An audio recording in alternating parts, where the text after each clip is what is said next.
Magnet बना ले अपने जज्बे को और जो चाहे जिंदगी में उसे अपनी मेहनत से खींच ले।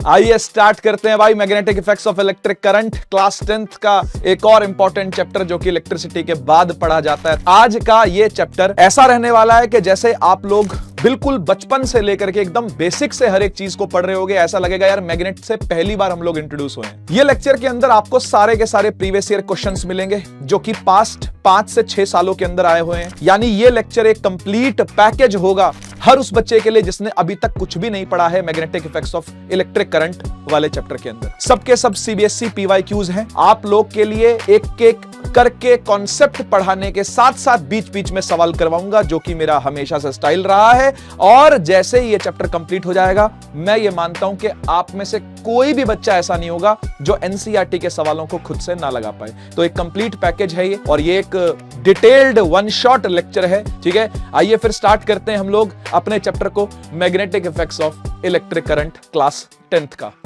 तो भाई सबसे पहले जो बात आती है वो आती है कि मैग्नेट क्या चीज है। तो देखो लिखा हुआ है एक ऐसा ऑब्जेक्ट जो कि अट्रैक्ट करता है पीसेस ऑफ आयरन, निकल और कोबाल्ट। यही क्यों? देखो इन तीन एलिमेंट्स को हम लोग फेरोमैग्नेटिक एलिमेंट्स कहते हैं। क्या कहते हैं? फेरोमैग्नेटिक। ये शब्द जो आप सुन रहे हो, शायद आप में से बहुत बच्चे पहली बार सुन रहे होंगे फेरोमैग्नेटिक वर्ड। इसका मतलब होता है जो मैग्नेट से बहुत ज्यादा अट्रैक्ट होते हैं, मैग्नेट को बहुत ज्यादा प्यार करते हैं। तो ये तीन ऐसे एलिमेंट है, आयरन, निकल और कोबाल्ट, जो कि फेरोमैग्नेटिक कैटेगरी में आते हैं। ऐसी और भी कैटेगरीज होती है जिनको जानने को आपको क्लास 12th में मिलेगा। डायामैग्नेटिक होती है, फेरीमैग्नेटिक होती है, एंटी फेरोमैग्नेटिज्म भी होता है और इसी तरीके से पैरामैग्नेटिज्म भी होता है। 5 प्रकार के मैग्नेटिज्म आप केमिस्ट्री और फिजिक्स के अंदर पढ़ते हो क्लास 11वीं 12वीं के अंदर। अभी के लिए बस इतना ही चलते हैं। और लिखा है 2 पोल्स होते हैं मैग्नेट के, एक को हम लोग नॉर्थ बुलाते हैं, दूसरे को हम लोग साउथ बुलाते हैं। आप ये बात भी जानते होंगे कि जो लाइक पोल्स होते हैं वो रिपेल करते हैं, यानी नॉर्थ के सामने नॉर्थ आएगा या साउथ के सामने साउथ आएगा तो वो रिपेल करेगा, और अनलाइक पोल्स जो होंगे वो अट्रैक्ट करेंगे। यही सब कुछ आप 6th क्लास 7th क्लास में पढ़ते आए थे ना। तो मैंने आपसे कहा कि बिल्कुल बेसिक से स्टार्ट करेंगे और हर एक चीज का मीनिंग आपको आज की इस अगले जो कुछ मिनट में आपके लूंगा आपको पता चलता जाएगा। और बिल्कुल बेसिक से हम लोग स्टार्ट करेंगे तो आप लोग को बिल्कुल भी प्रॉब्लम नहीं होगी कोई भी चीज समझने में। आइए आगे बढ़ते हैं। देखो मैग्नेटिक कंपास का यहां पर कई बार जिक्र होता है। ये मैग्नेटिक कंपास क्या होती है, कैसे काम करती है, इसके बारे में थोड़ी सी ब्रीफ नॉलेज आपको होनी चाहिए। देखो मैग्नेटिक कंपास और कुछ नहीं, अपने आप में छोटी पतली सी मैग्नेटाइज्ड नीडल होती है। देखो लिखा हुआ compass is a small magnet in a shape of a needle. ये एक सुई है, जैसे ये पतली सी सुई आपको दिख रही है ये वाली, है ना, ये एक सुई है जो कि मैग्नेटाइज्ड होती है, बस इसका और कोई काम नहीं है। ठीक है, it detects the presence of magnet और अ मैग्नेटिक फील्ड। अगर इसके आसपास कोई मैग्नेट लाके रख दिया जाए या कहीं से मैग्नेटिक फील्ड लगा दी जाए तो ये उसको डिटेक्ट कर लेती है, उसकी प्रेजेंस को। बस इसका ये, क्योंकि ये छोटा सा मैग्नेट है तो एक्ट तो करेगा ना मैग्नेट के हिसाब से, रिपेल या अट्रैक्ट कुछ तो होगा ना। तो बस यही वाली बात है। When a magnet or magnetic field is around, it deflects। जैसे ही कोई मैग्नेटिक फील्ड आसपास आएगी तो इसकी सुई जो है वो ऐसे नॉर्थ की तरफ पॉइंट करती रहती है। वैसे तो अर्थ के हिसाब से, अर्थ के अंदर भी मैग्नेटिक फील्ड होती है ना, तो ये उसके हिसाब से नॉर्थ की तरफ हमेशा पॉइंट करती रहती है। लेकिन जैसे कोई दूसरी मैग्नेटिक फील्ड आती है ये उस तरफ से डिफ्लेक्ट कर जाएगी, ऐसे या ऐसे कहीं पर इसका डिफ्लेक्शन आने लगता है।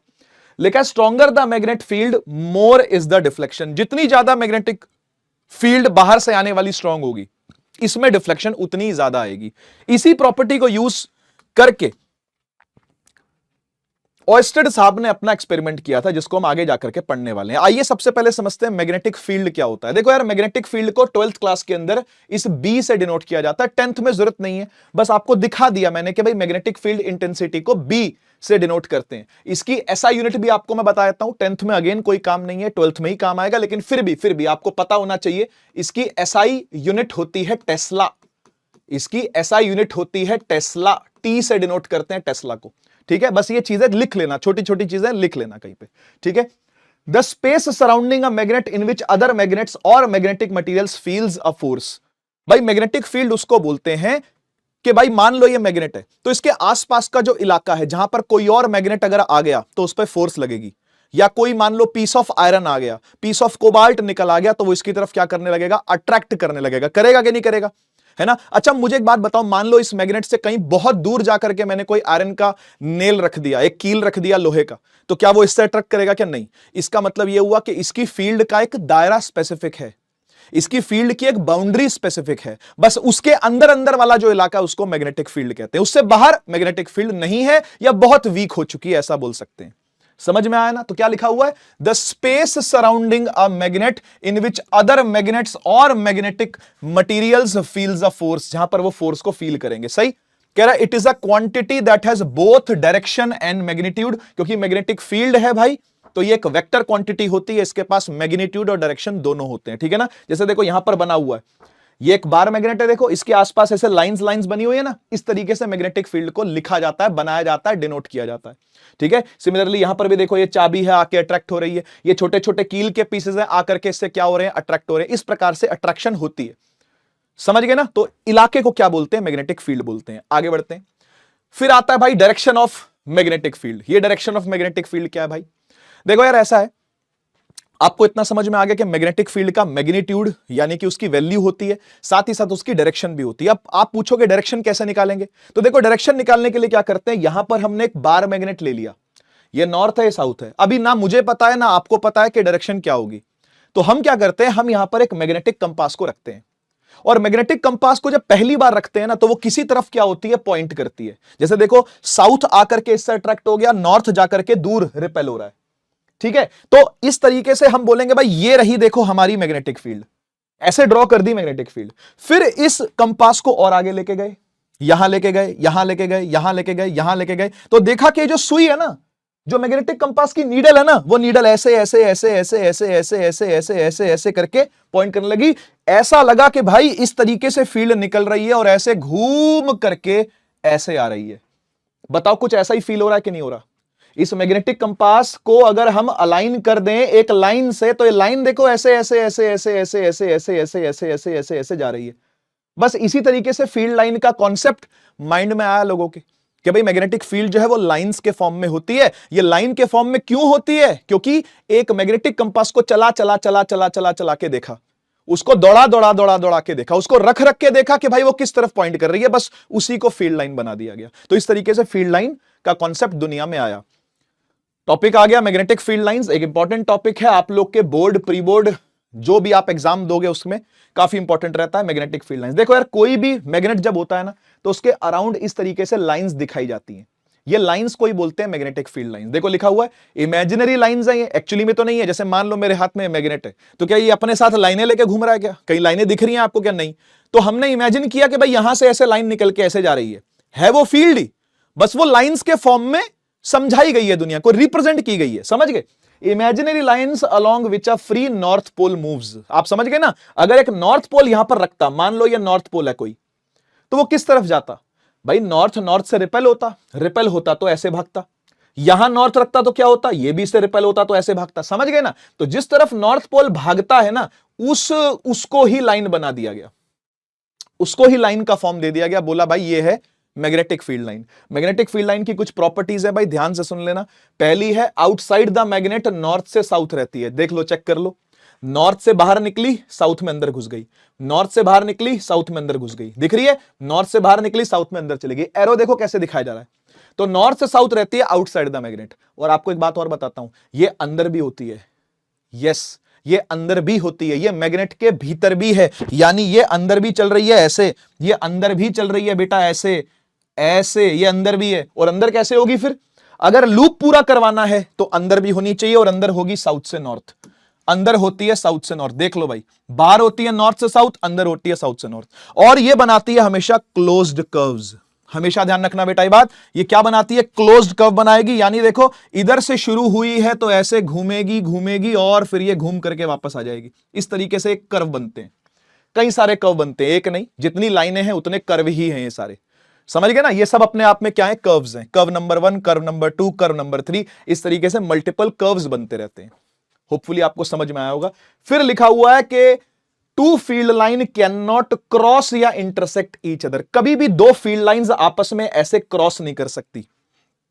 क्यों नहीं कर सकती क्रॉस? देखो अगर ये क्रॉस करेंगी ना, तो आप ये समझो कि यहां पर दो डायरेक्शंस आएंगी, इस पॉइंट पर दो डायरेक्शंस आएंगी, है ना। मान लो यहां पर हमने मैग्नेटिक कंपास रखी होती, तो कंपास क्या बोलती? ऐसे जाऊं या ऐसे जाऊं। तो क्या एक साथ दो दिशाओं में हो सकती है क्या? क्या एक साथ दो दिशाओं में मूवमेंट कर सकता है कोई? क्या कि भाई मैं यहां पर खड़ा हूं और मैं एक साथ दो दिशाओं में चला जाऊं, मैं इधर भी चला जाऊं और मैं इधर भी चला जाऊं, क्या ऐसे हो सकता है? क्या नहीं हो सकता ना, आधा बटना पड़ेगा ना मुझे बीच में से, तो दिस इज नॉट पॉसिबल। इसलिए दो फील्ड लाइन कभी भी क्रॉस नहीं करती, इंटरसेक्ट नहीं करती।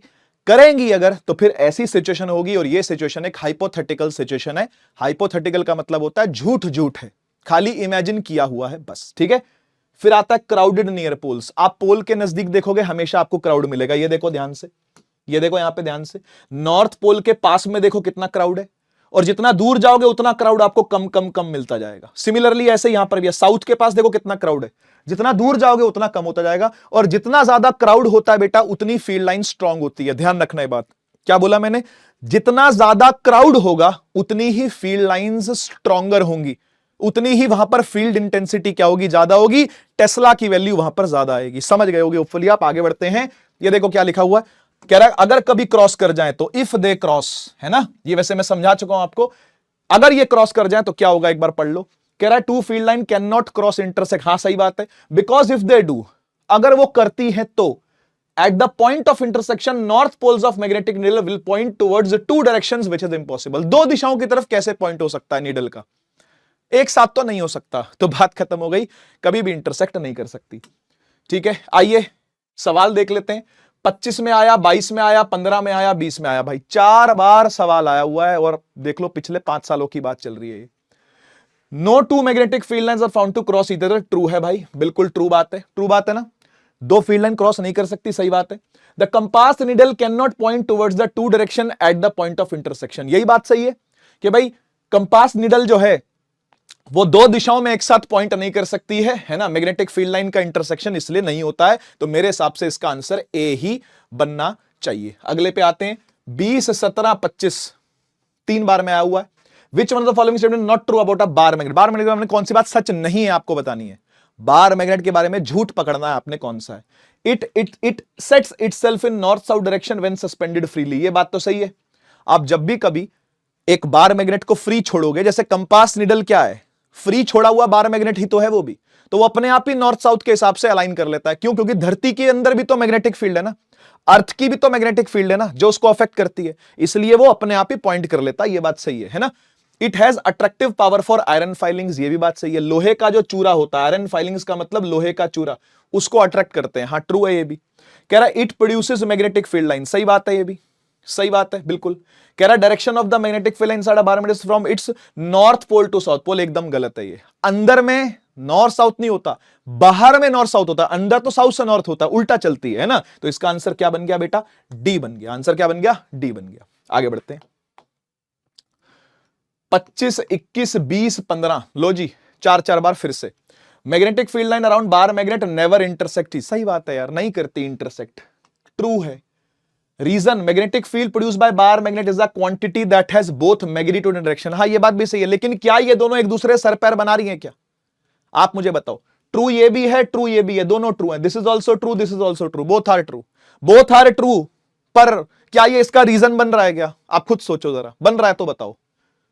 ठीक है ना, कह रहा मैग्नीट्यूड डायरेक्शन दोनों होती है। हाँ जी पता है हमको, तो उसमें क्या हुआ, है ना। तो इसलिए both A and R true, but correct explanation तो नहीं बन रही है। ठीक है, चलिए अब बात करते हैं मैग्नेटिक फील्ड के मैग्नीट्यूड की, कि वैल्यू कैसे बढ़ती और घटती है। बस इतना ही जानना आपको। फॉर्मूले वॉर्मूले आपके सिलेबस में है ही नहीं, और ये पूरा चैप्टर ही ऐसा जिसमें न्यूमेरिकल तो है ही नहीं।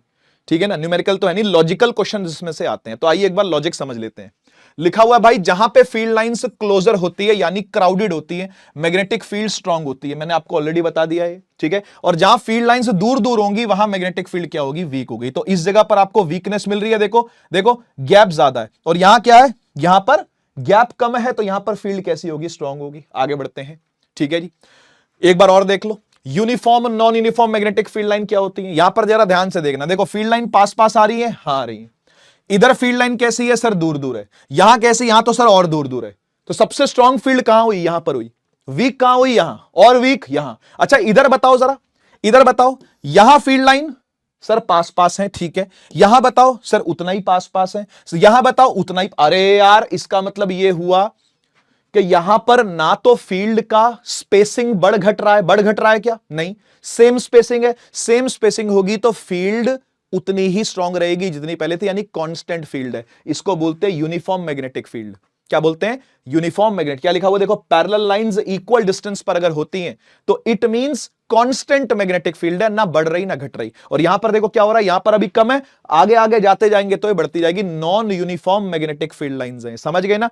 तो नॉन पैरेलल लाइंस होती हैं, अनइक्वल डिस्टेंस पर रहती हैं। ये आगे बढ़ चलते हैं, क्या लिखा हुआ है, कह रहा है how is the uniform magnetic field in a given region represented. Drawing करनी है भाई साहब, ड्राइंग करनी है। ये रही ड्राइंग, यूनिफॉर्म मैग्नेटिक फील्ड की ड्राइंग बनानी थी। ये रही ड्राइंग, कुछ नहीं है इसमें, सीधी सीधी लाइनें खींच देनी है बस।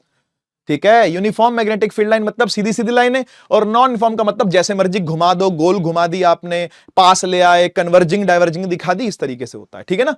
लिखा हुआ देखो, uniform magnetic field is one in which the magnetic field has same strength and direction at every point. Her point पर देख लो डायरेक्शन सेम है, हर पॉइंट पर देख लो स्ट्रेंथ की वैल्यू भी सेम रहेगी। ठीक है, it represented by parallel equally spaced straight lines. Equally spaced और पैरेलल स्ट्रेट लाइंस होनी चाहिए, सबके सब सेम डायरेक्शन में पॉइंट होनी चाहिए, पॉइंटिंग एरो पॉइंट करने चाहिए सबके सब सेम दिशा के अंदर, तो फील्ड कांस्टेंट है, फील्ड यूनिफॉर्म है। बढ़िया।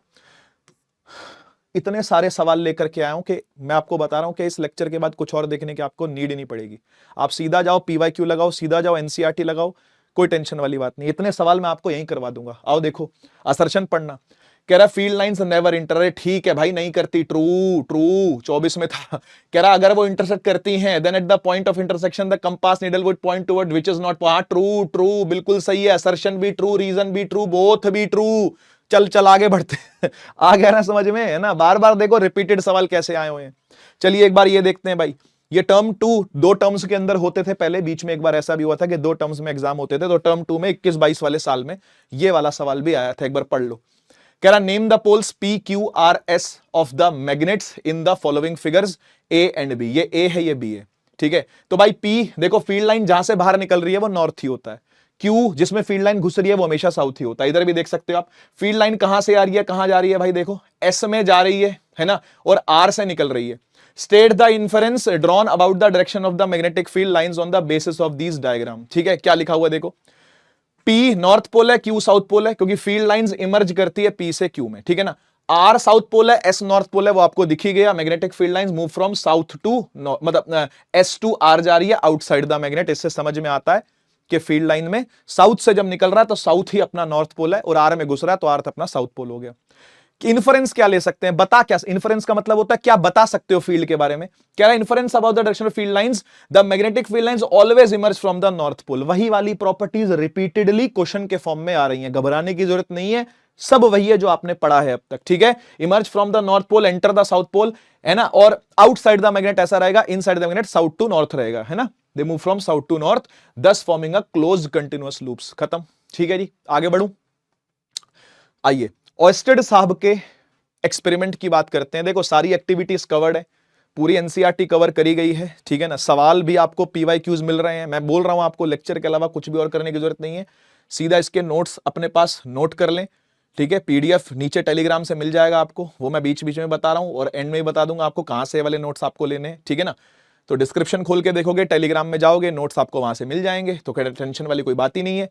साथ ही साथ आप लोग जो रिवीजन के लिए आए हैं वो रिवीजन के लिए भी इस लेक्चर को यूज कर सकते हो। सीधा सवाल लगाओ इसके बाद जाकर के। ठीक है ना, आओ देखो अब क्या था, ऑयस्टेड साहब की एक्टिविटी क्या थी, एक्सपेरिमेंट क्या था। ऑयस्टेड साहब ने ये डिस्कवर किया कि जब करंट चलता है किसी वायर में, तो बगल में रखी जो मैग्नेटिक कंपास होती है उसके अंदर क्या आने लगता है, डिफ्लेक्शन आने लगता है। क्या आने लगता है, डिफ्लेक्शन। और जितना ज्यादा करंट बढ़ाएंगे हम, जितना ज्यादा करंट क्या करेंगे बेटा, इंक्रीज करेंगे, डिफ्लेक्शन भी क्या होगा, उतना ही ज्यादा इंक्रीज हो रहा है।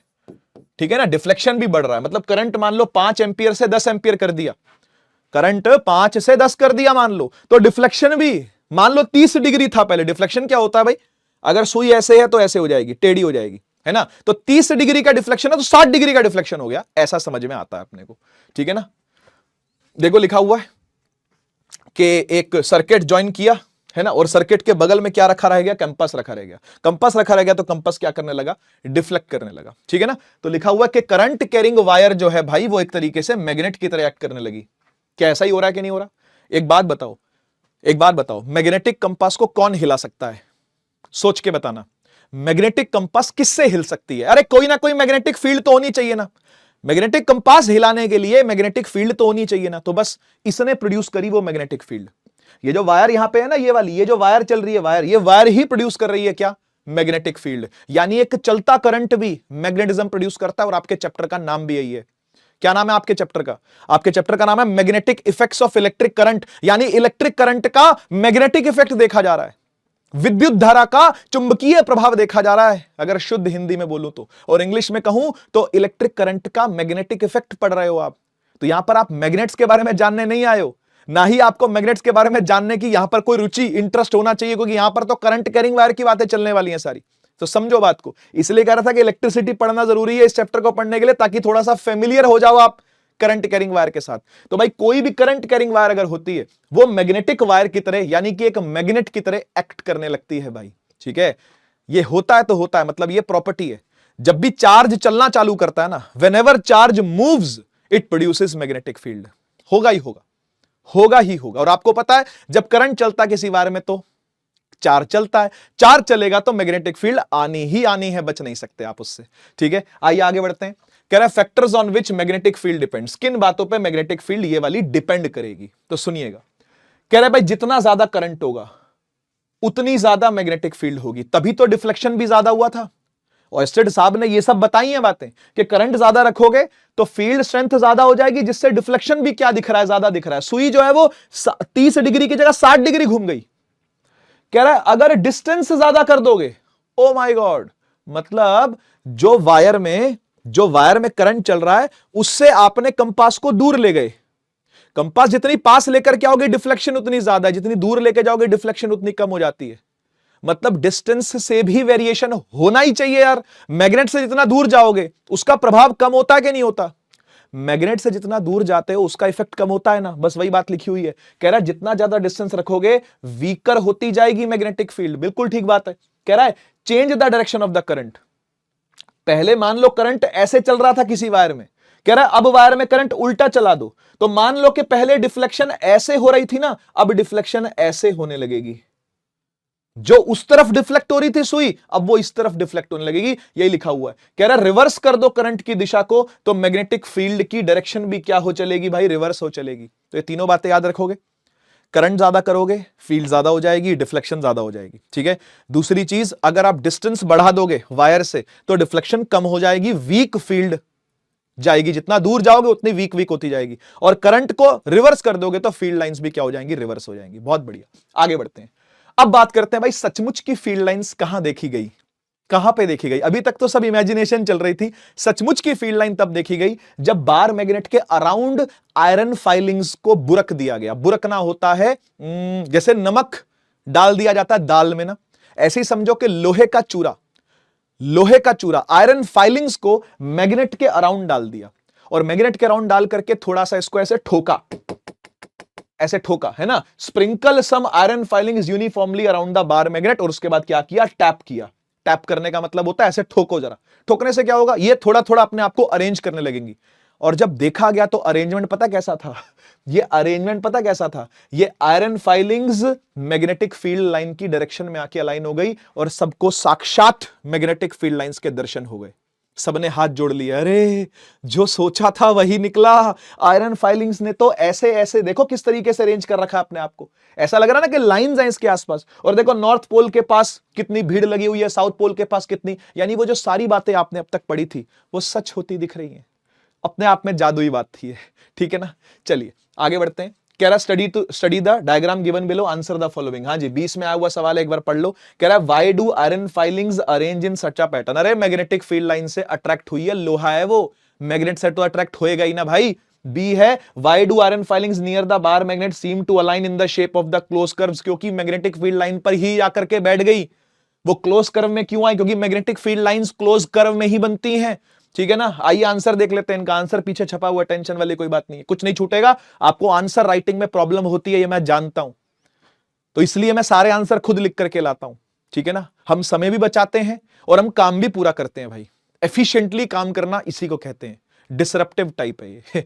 ठीक है, iron filings arrange in such a pattern because each iron filing becomes a tiny magnet, हर छोटा छोटा लोहे का चूरा अपने आप में एक मैग्नेट ही बन जाता है, अट्रैक्ट होने लगता है ना। कह रहा under the influence of magnetic field of the bar magnet the filings align themselves around the magnetic field lines. वो अपने आप ही मैग्नेटिक फील्ड लाइंस के अराउंड क्या होने लगती है, अलाइन होने लगती है, क्योंकि अट्रैक्शन है इसीलिए।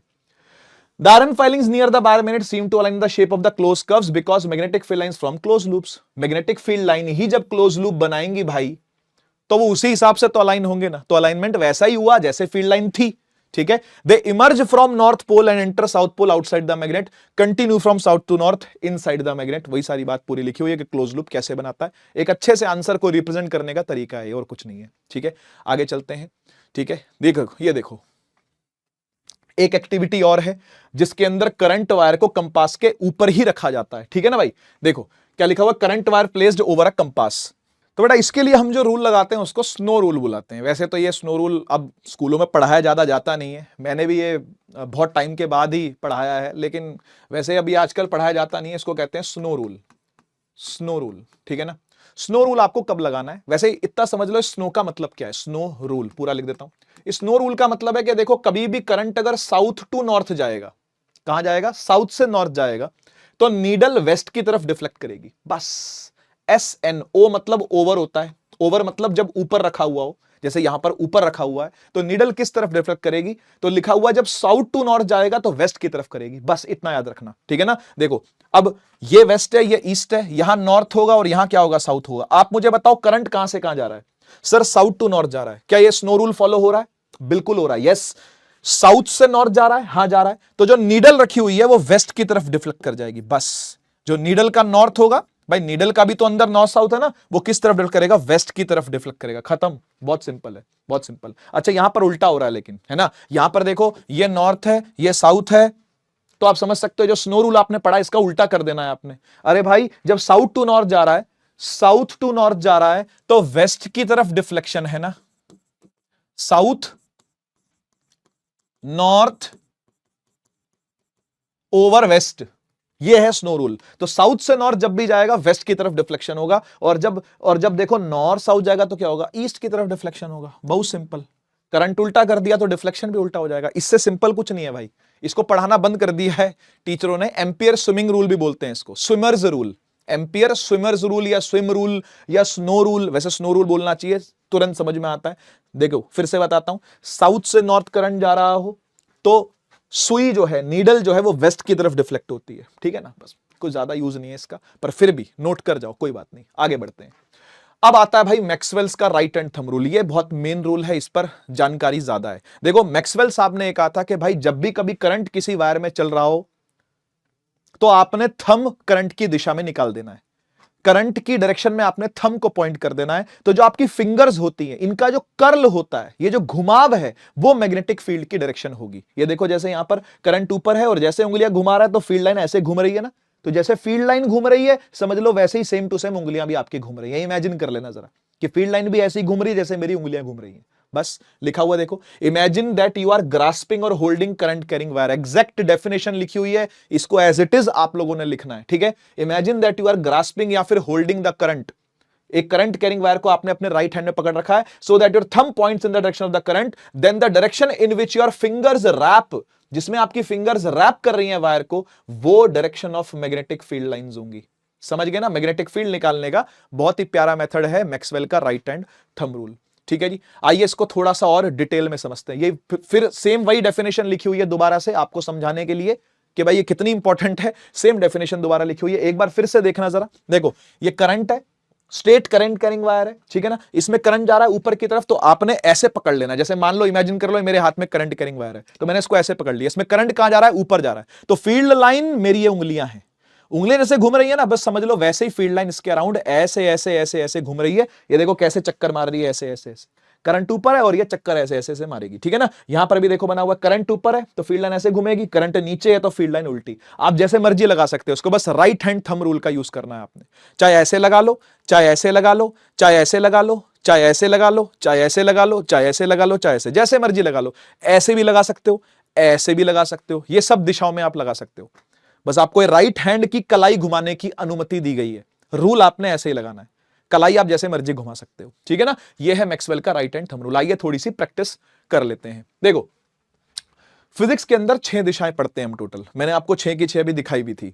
ये वाली होती है नॉर्थ, ये वाली है साउथ, ये वाली है ईस्ट, ये वाली है वेस्ट, ये वाली होती है आउटवर्ड और ये वाली होती है इनवर्ड। 6 दिशाएं होती हैं, ठीक है ना। आप अपनी कॉपी पे उतार करके ही प्रैक्टिस करना, इसकी बोर्ड पे प्रैक्टिस नहीं करनी, स्क्रीन पे फोन पे प्रैक्टिस नहीं करनी, आपने इसको ड्रॉ करना अपनी कॉपी में जब भी आप प्रैक्टिस करो, और फिर कॉपी में ही लगाना, क्योंकि आपने आंसर जो है ना वो कॉपी के हिसाब से लिखना है। आपने आंसर स्क्रीन के हिसाब से, कंप्यूटर के हिसाब से, लैपटॉप के हिसाब से, टैबलेट के हिसाब से नहीं लिखना, समझ रहे हो ना। तो आपको जो आंसर लिखना पड़ेगा ना, आउटवर्ड इनवर्ड, ये लिखने पड़ेंगे आपको पेपर के हिसाब से। तो आप अपने पेपर पे ड्रॉ करके ही प्रैक्टिस करना, ठीक है, समझ रहे हो। अच्छा, अब देखो, इनवर्ड डायरेक्शन को दिखाने का तरीका क्रॉस से होता है, आउटवर्ड को दिखाने का तरीका डॉट से होता है। ये डॉट है, ये डॉट है, ये क्या है, ये क्रॉस है, दिख रहा ना। तो क्रॉस से दिखाया जाता है हमेशा इनवर्ड और डॉट से दिखाया जाता है हमेशा आउटवर्ड, ठीक है ना। इनवर्ड को कभी कभी इनटू द पेज भी कहते हैं बेटा, पेज के अंदर जाना, इनटू द पेज, ठीक है ना। मैं तभी कह रहा हूं इसको पेज पे उतार के देखना, तब आपको समझ में आएगा। इसको ड्रॉ करो अपने पास कॉपी में, तब आपको समझ में आएगा ये इनटू द पेज क्यों है। ऐसी outward, out of the page भी कहते हैं इसको, out of the page, page से बाहर आना भी कहते हैं इसको, ठीक है जी। तो ये दिशाओं की आपको जरूरत पड़ेगी। बाकी चार डायरेक्शंस आपको ऑलरेडी पता ही है। ये वाली नॉर्थ होती है, ये वाली साउथ होती है, इधर वाली ईस्ट होगी, इधर वाली क्या होगी, वेस्ट होगी, ठीक है ना। ये 4 दिशाएं तो आपको पहले से पता है, 4 डायरेक्शंस यू ऑलरेडी नो, है ना। ये बाकी की 2 डायरेक्शंस जो होती हैं वो डॉट और क्रॉस से दिखाई जाती है। आइए एक बार प्रैक्टिस करके देखते हैं। मान लो बेटा करंट ऐसे जा रहा है, तो ये कौन सी डायरेक्शन में जा रहा है, इसके हिसाब से बताओ। सर ये ईस्ट की तरफ जा रहा है और वेस्ट से आ रहा है ना, वेस्ट टू ईस्ट जा रहा है ये। तो बताइए मैग्नेटिक फील्ड किस तरीके से बनेगी।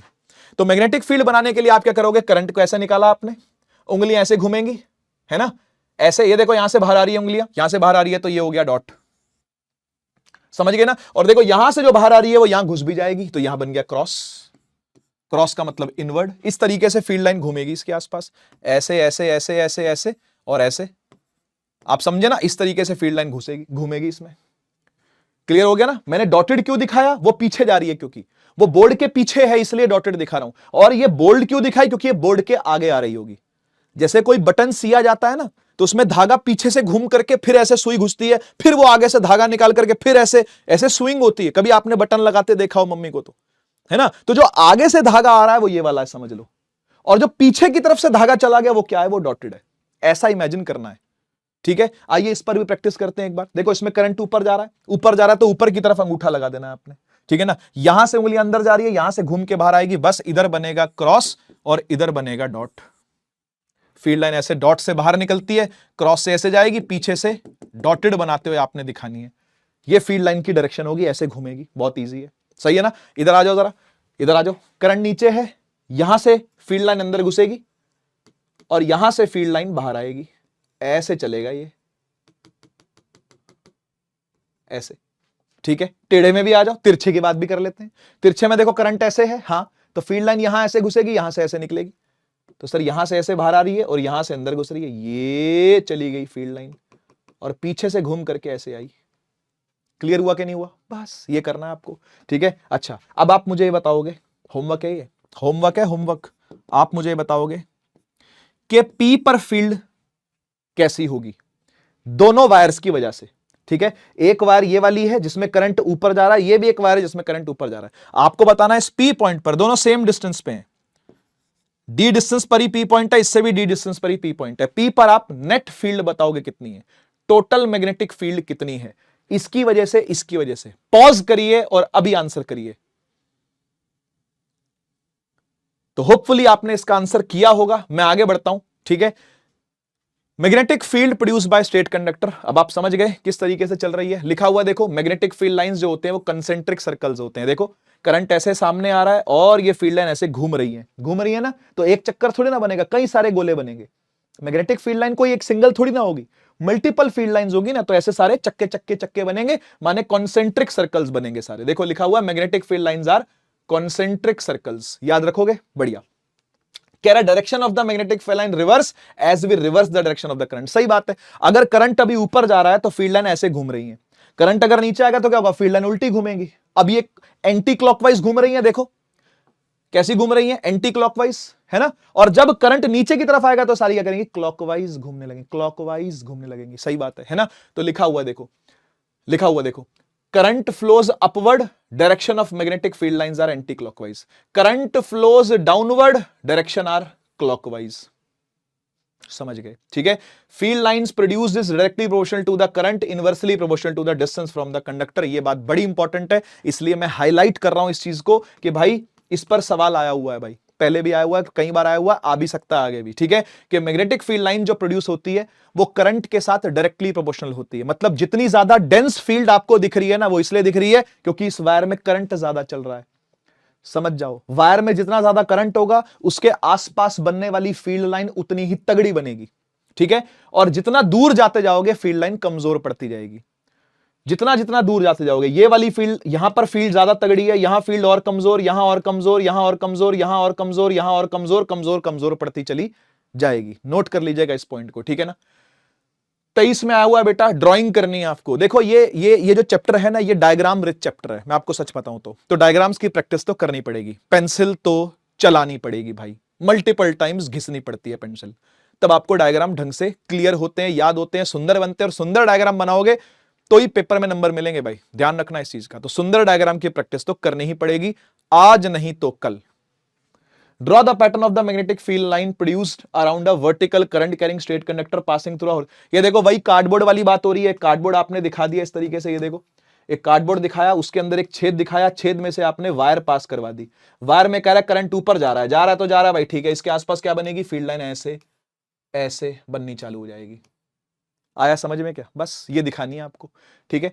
Name and state the rule. कौन से रूल से पता चला, तो Maxwell right hand thumb rule से। करंट अगर ऊपर जा रहा तो फील्ड लाइन ऐसे घूमेगी, ऐसे ऐसे ऐसे, और यहां से ऐसे ऐसे ऐसे। चेक कर लो, चेक कर लो, करंट ऊपर है तो फील्ड लाइन ऐसे घूम रही है, देखो करके देखो इमेजिन।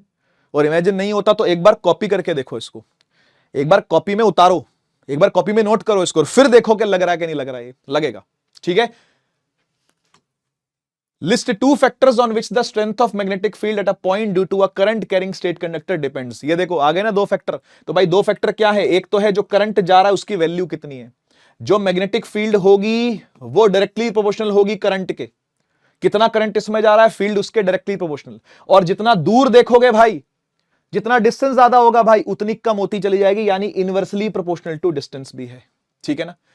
देखो लिखा हुआ फैक्टर्स अफेक्टिंग स्ट्रेंथ, एक क्या है मैग्नीट्यूड ऑफ करंट, करंट कितना ज्यादा है, और दूसरी चीज क्या है देखो distance from the conductor, conductor से कितना दूर हो। और रूल कौन सा है, देखो राइट हैंड थंब रूल ही यहां पर अप्लाई हो रहा है, वही सीखा है आपने, ठीक है। तो लिखा हुआ है 23 में आया हुआ सवाल है, देखो ए बी वायर में करंट ऐसे जा रहा है, ओके, सी डी वायर में भी करंट जा रहा है, कह रहा है the resultant magnetic field P पर जो प्रोड्यूस होगी वो कैसी होगी, situated Midway between the two parallel wires each carrying a steady current I. एक बात बताओ, ऐसा ही सवाल मैंने आपको होमवर्क में भी बोला था करने के लिए, जो कमेंट आप लोगों ने किया, नहीं किया तो अब इसका करो और सोचो क्या आंसर आएगा। 4 ऑप्शन भी आपके पास, जल्दी से फटाफट, चलो मैं बताता हूं। देखो सीडी वायर में करंट ऐसे जा रहा है ना, तो पी पॉइंट पर देखो मेरी उंगलियां बाहर आ रही हैं, आउटवर्ड फील्ड है, मतलब सीडी ने पी पॉइंट पर आउटवर्ड फील्ड बनाई है, सही। और ए बी वायर ने क्या किया, जरा देखो, ए बी वायर में करंट ऐसे जा रहा है और फील्ड लाइन यहां जो बनेगी वो ऐसे बनेगी क्रॉस में, ए बी की फील्ड क्रॉस में, सी डी की फील्ड डॉट में, एक क्रॉस एक डॉट, एक क्रॉस एक डॉट, कट जाएंगी ना भाई, एक अंदर एक बाहर बना रहा है, एक अंदर एक बाहर बना रहा है, कटनी है दोनों, कट करके क्या आ जाएगा आंसर, 0 आ जाएगा जी। तो उसका आंसर भी 0 ही था, ठीक है। देखता हूं आप लोगों ने कमेंट्स में क्या किया, एक बार अपलोड हो जाए लेक्चर, ठीक है ना, फिर देखते हैं क्या खेल रचाया है तुमने। मैग्नेटिक फील्ड प्रोड्यूस्ड हुआ सर्कुलर लूप, एक सर्कुलर लूप के बारे में भी चर्चा बहुत जरूरी, क्योंकि इसी से सोलेनॉइड की बातें शुरू होंगी। देखो एक सर्कुलर लूप क्या होता है बेटा, एक सर्कुलर लूप में जब भी कभी करंट चलता है तो आपको ऐसी लूप्स बनती हुई फील्ड उसके अंदर दिखती है। क्यों होता है ऐसा, मैं आपको समझाता हूं। देखो आप इमेजिन करो जब इस लूप में करंट ऐसे चल रहा है, ठीक है, तो इस वाली जगह पर करंट कैसे जाएगा, ऊपर जाएगा, और इस वाली जगह पे करंट कहां जाएगा, नीचे जाएगा। देखो जब भी करंट ऊपर जाता है फील्ड कैसी बनती है, एंटी क्लॉकवाइज, अभी पीछे देखा था ना, जब भी करंट ऊपर जाएगा फील्ड देखो कैसी बन रही है, एंटी क्लॉकवाइज बन रही है। अच्छा जब भी करंट नीचे जाएगा फील्ड कैसी बन रही है, देखो क्लॉकवाइज बन रही है। ये देखो करंट अंदर जाएगा ना तो फील्ड कैसी बनेगी, क्लॉकवाइज। उंगलियां घुमा के देख लिया करो। और आप ये देखो जब यहां पर एंटी क्लॉकवाइज बनेगी और यहां पे क्लॉकवाइज बनेगी तो बीचों बीच कैसी होगी? बिल्कुल सीधी फील्ड होगी, एकदम स्ट्रेट फील्ड बनेगी बीचों बीच। जरा इमेजिन करने की कोशिश करना, है ना? तो बीचों बीच फील्ड कैसी बनती है? एकदम स्ट्रेट लाइन बनती है। बस इतना ही आपको जानना था। डायग्राम इंपॉर्टेंट है बेटा, ड्रॉ जरूर करके प्रैक्टिस कर लीजिएगा। देखो क्या लिखा हुआ है, कह रहा है magnetic field produce around a circular loop is also circular. सही बात है भाई, सर्कुलर सर्कुलर ही तो है फील्ड लाइन, है ना? सर्कुलर ही बनती है, ठीक बात है। कह रहा है as we move away from the loop concentric circles becomes bigger. कह रहा है जैसे जैसे हम लोग लूप से दूर जाएंगे सर्कल बड़े होते जाते हैं। सर्कल बड़े होते हैं का मतलब क्या है? सर्कल बड़े होते हैं मतलब उनके बीच में गैप बढ़ता है। अरे गैप बढ़ेगा तो फील्ड लाइन कमजोर पड़ेगी, magnetic field will become weaker. और ये होना भी चाहिए, लूप से जितना दूर जाओगे फील्ड लाइन वीक होनी चाहिए, है ना भाई? कह रहा है at the centre magnetic field lines are parallel. यही बोल रहा था मैं आपको। देखो सेंटर पर फील्ड कैसी होगी? बिल्कुल सीधी, क्योंकि दोनों ने अपना अपना सहयोग दिया है ना। एक ने फील्ड ऐसे बनाई है, एक ने ऐसे बनाई, तो बीचों बीच कैसे होगी? बिल्कुल सीधी फील्ड होगी। आप इमेजिन करना, आप इमेजिन करना, यहां पर एक बड़ा सा लूप है मेरे पास, ठीक है? उसमें करंट चल रहा है ऐसे ऐसे ऐसे, ठीक है? तो फील्ड लाइन यहां से अंदर ऐसे जा रही है और यहां से नीचे है तो यहां से भी अंदर ऐसे आ रही है, तो यहां से अंदर की तरफ फील्ड है ऐसे ऐसे, तो बीचों बीच कैसे होगी? बिल्कुल सीधी होगी। वही तो है ये। तो सेंटर पर फील्ड लाइन कैसे होगी? बिल्कुल पैरेलल होगी। The part from where the field lines enters the coil is facing us and is considered south pole. ये बिल्कुल सही बात है। आप मुझे एक बात बताओ, अगर एक लूप में फील्ड आपको अंदर जाती दिख रही है तो ये साउथ पोल जैसा नहीं है क्या? साउथ पोल में भी तो फील्ड क्या होती है? अंदर जाती है। याद करो, याद करो, एक बार मैग्नेट नॉर्थ और साउथ दो पोल से मिलकर बना होता है। नॉर्थ से फील्ड बाहर निकलती है और साउथ में फील्ड अंदर जाती है कि नहीं जाती? बताओ। तो साउथ पोल का मतलब क्या? जिसमें फील्ड अंदर जाए। तो ये भी देखो जरा, यहां पर आपको सामने से देखने पर क्या दिख रहा है? फील्ड अंदर जा रही है कि नहीं जा रही? जा रही है। तो आप इसको क्या बोल सकते हो? ये एक साउथ पोल की तरह एक्ट कर रहा है। समझे ना? अच्छा अब इमेजिन करना मेरे कहने पर, इमेजिन करो कि आप इस बोर्ड के पिछली तरफ चले गए। अभी हम इस टेबल के, इस ब्लू कलर की टेबल के इस तरफ खड़े हैं ना। इमेजिन करो आप टेबल के उस तरफ चले गए घूम के, आपको फील्ड लाइन कैसी दिखेगी? अगर यहां से अंदर घुस रही है तो वहां से बाहर निकलती हुई दिखेगी। जस्ट इमेजिन, है ना? यहां से फील्ड लाइन अगर अंदर घुसी है बेटा लूप के, तो लूप से दूसरी तरफ जाके देखोगे तो बाहर निकलेगी, तो वहां पर आपको दिखेगा नॉर्थ पोल। मतलब नॉर्थ और साउथ पोल कभी भी अलग नहीं हो सकते। यह बात पक्की है, एकदम पक्के रूप से बात बोली जा रही है। नॉर्थ और साउथ पोल कभी भी अलग नहीं हो सकते। अगर एक तरफ से आपको साउथ पोल दिख रहा है बेटा तो दूसरी तरफ उसके नॉर्थ पोल होगा ही होगा। फील्ड कहीं पे घुसती दिखे तो साउथ है, फील्ड कहीं से निकलती दिखे तो नॉर्थ है। समझो इस बात को, ठीक है? The part from where the magnetic field lines enters the coil that is facing us is considered south pole and the other is called north pole. एक इंपॉर्टेंट पॉइंट है बेटा, ये भी इसको छोड़ना नहीं, इसको मिस मत करना। कैसे साउथ पोल कैसे नॉर्थ पोल फेस हो रहा है ये आपको समझ में आना चाहिए। कह रहा अगर करंट फ्लोइंग क्लॉकवाइज है तो आपको साउथ पोल दिखाएगा, अगर करंट फ्लोइंग एंटी क्लॉकवाइज है तो आपको नॉर्थ दिखाएगा। अब मुझे एक बात बताओ, ये दो पॉइंट पढ़ने के बाद, ये दो पॉइंट पढ़ने के बाद क्या आपको ऐसा दिख रहा है कि करंट यहां पर ऐसे जा रहा है? देखो सर्कुलर करंट लिखा हुआ ना, कैसे जा रहा है? ऐसे जा रहा है। ये करंट क्लॉकवाइज जा रहा है कि एंटी क्लॉकवाइज जा रहा है? बताओ बताओ बताओ। ये करंट क्लॉकवाइज है कि एंटी क्लॉक? सर क्लॉकवाइज है। और क्लॉकवाइज का मतलब क्या होता है? साउथ पोल दिखना। क्या आपको साउथ पोल दिख रहा है? क्या फील्ड अंदर जाती दिख रही है? हां। और अगर सोचो करंट ऐसे चलता इसमें, तो ऐसे ऐसे ऐसे, उल्टा चलता तो करंट क्या होता? तो फिर ये नॉर्थ पोल दिखाई देता, फील्ड यहां से निकल के क्या आती? बाहर आती। तो प्लीज इस बात को समझिएगा कि फील्ड लाइन जो लूप में बनती है, स्पेशली बात हो रही है लूप की, वो लूप में कैसे करंट चल रहा है उस पर डिपेंड करता है, ठीक है ना? आइए थोड़ी सी प्रैक्टिस कर लेते हैं हम लोग, है ना? पहले एक बार आप फील्ड लाइन का पैटर्न तो समझ लिए कैसा होता है, फील्ड लाइन कैसी होती है भी समझ लिए। अब फील्ड लाइन का मैग्नीट्यूड किन बातों पे डिपेंड करता है वो भी सुन लो। कह रहे भाई करंट बढ़ाओगे अगर तो मैग्नेटिक फील्ड बढ़ेगी। क्लियर है? ये तो करंट बढ़ाने से बढ़ेगी।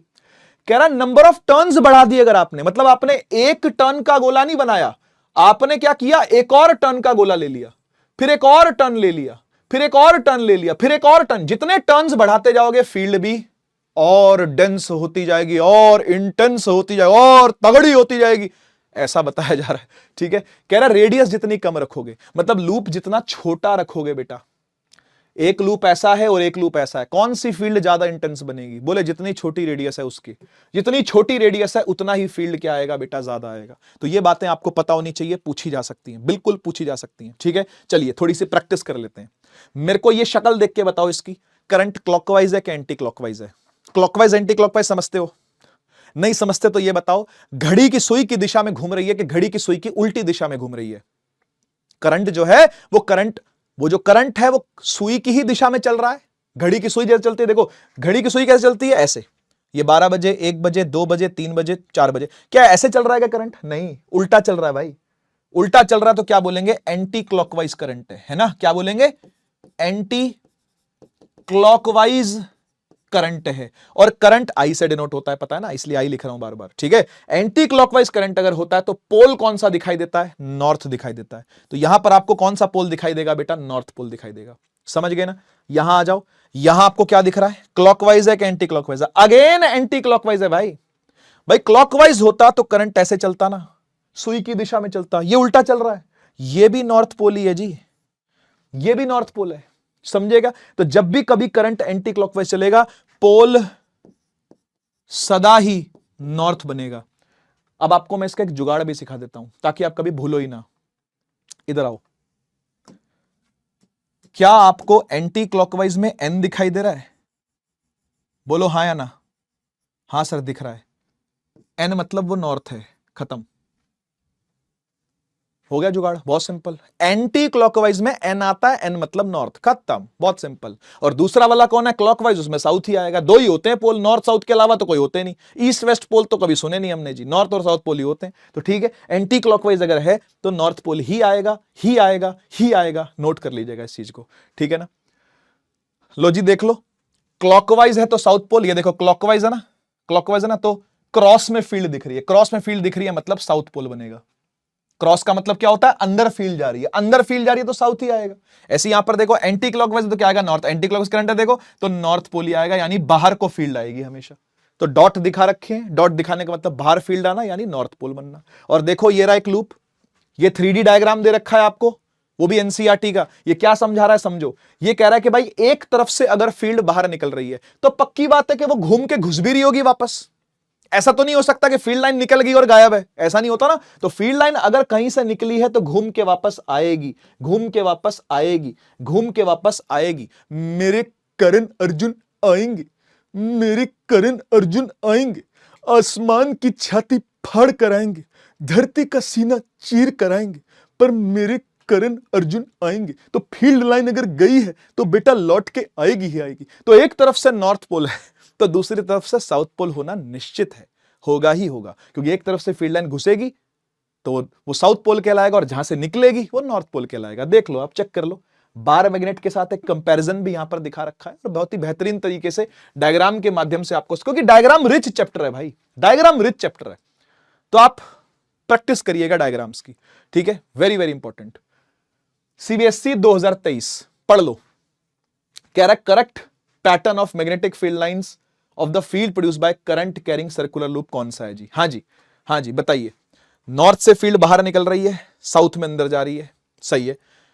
यहां देखो क्या हो रहा है, नॉर्थ से फील्ड बाहर निकलनी चाहिए लेकिन कुछ पैटर्न उसका अंदर जा रहा है, तो ये तो नहीं हो सकता, ये तो नहीं हो सकता भाई, है ना। नॉर्थ से फील्ड बाहर आनी चाहिए तो अंदर जा रही है, ठीक है। यहां क्या हो रहा है देखो, ये देखो नॉर्थ से बाहर आनी चाहिए अंदर जा रही है, ये भी नहीं हो सकता, ठीक है। ये क्या है भाई, ये क्या मसला है? करंट ऐसे जा रहा है, ऐसे जा रहा है, तो क्या बोलते हैं इसको? Anti clockwise. एंटी क्लॉकवाइज मतलब नॉर्थ, नॉर्थ है तो मतलब ऐसे, है ना, बाहर फील्ड आएगी। यहां भी बाहर फील्ड आ रही है, इधर देख लेते हैं एक बार। बाहर फील्ड आ रही है, अंदर घुस रही है, बाहर आ रही है, अंदर घुस रही है, ठीक है। लेकिन करंट कैसा है यहां पर?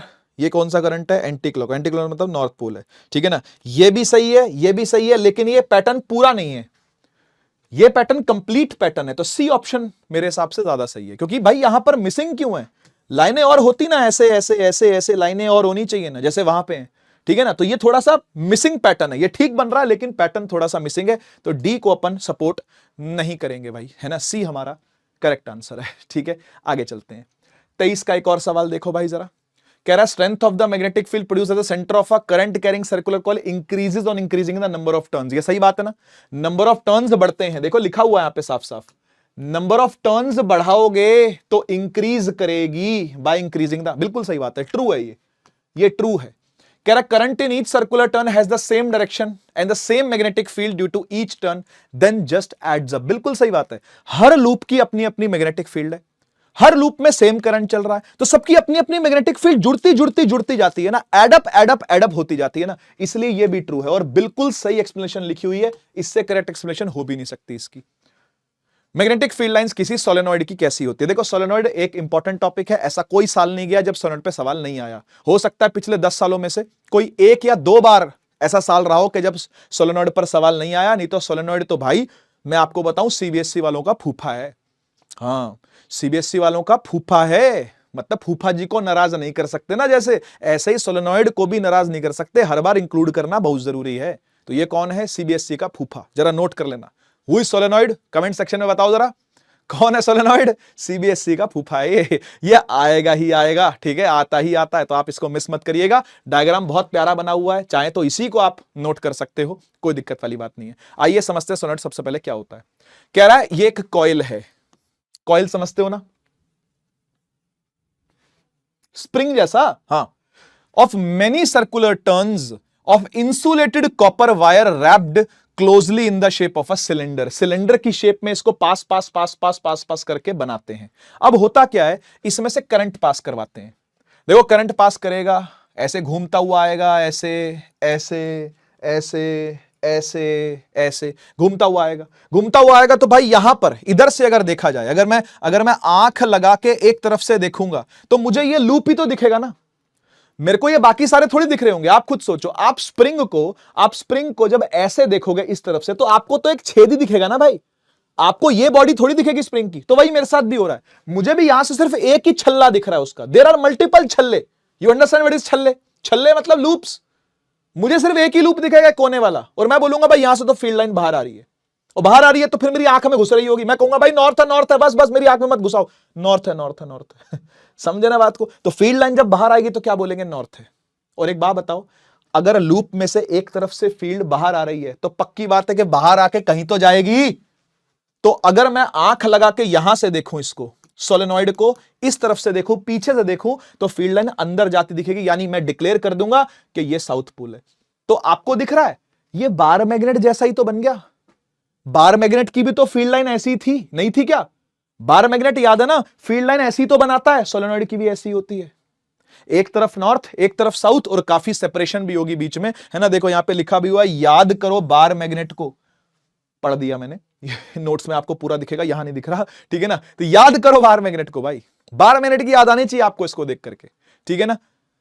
तो ये बहुत ही प्यारा सा डायग्राम, खुला खुला डायग्राम बना हुआ है कि एक तरफ से आपने बैटरी चलाई, बैटरी कनेक्ट करते हुए दिखा देना भाई, करंट चलाते हुए दिखा देना, ठीक है ना। फिर करंट घूम रहा है, एक तरफ आपको नॉर्थ, दूसरी तरफ आपको साउथ दिख रहा है, नॉर्थ से बाहर आएगी फील्ड, साउथ के अंदर जाएगी, बस इतना ही आपको दिखा देना है, काफी है। यहां पर देखो 3 फील्ड दिखा रखी है, आप चाहो तो 5 दिखा सकते हो, 5 से ज्यादा मत दिखाना, बहुत कचरा लगता है डायग्राम, ठीक है। मैं आपको अपने एक्सपीरियंस से बता रहा हूं, क्योंकि मैंने भी पेपर चेक किए हैं और बहुत पेपर ऑफलाइन में चेक किए हैं, बच्चों के बंडल बंडल आते थे मेरे पास चेक होने के लिए। तो जब कचरा होता है तो फिर किसी को पसंद नहीं आता वो कचरा, ठीक है। तो प्लीज आप इंश्योर करिएगा कि जैसे 3 लाइनें यहां बनी हुई है, आप मैक्सिमम 5 बना देना, मैक्सिमम 5, इससे ज्यादा मत बनाना, ठीक है। चलिए आगे बढ़ते हैं। ये मैग्नेटिक फील्ड जो होती है सोलेनॉइड की, वो किन बातों पे डिपेंड करती है? नंबर 1, टर्न्स पे, ऑब्वियसली बात हो चुकी है, एक लूप के भी टर्न्स अगर ज्यादा होंगे तो भी, और सोलेनॉइड के टर्न्स ज्यादा होंगे तो भी। करंट, ऑब्वियसली भाई करंट पे तो करेगी। तीसरी चीज, कितना टर्न्स के बीच में गैप है, मतलब आपने कितनी कम दूरी में सोलेनॉइड को कंप्लीट कर लिया। जैसे मान लो सोलेनॉइड को ऐसे भी बनाया जा सकता है और सोलेनॉइड को ऐसे भी बनाया जा सकता है, कौन सा ज्यादा अच्छा लग रहा है? किसकी मैग्नेटिक फील्ड ज्यादा होगी? ऑब्वियसली इसकी। इसमें पता क्या है, प्रॉब्लम नहीं है इसमें ना, लीकेज होती है मैग्नेटिक फील्ड की।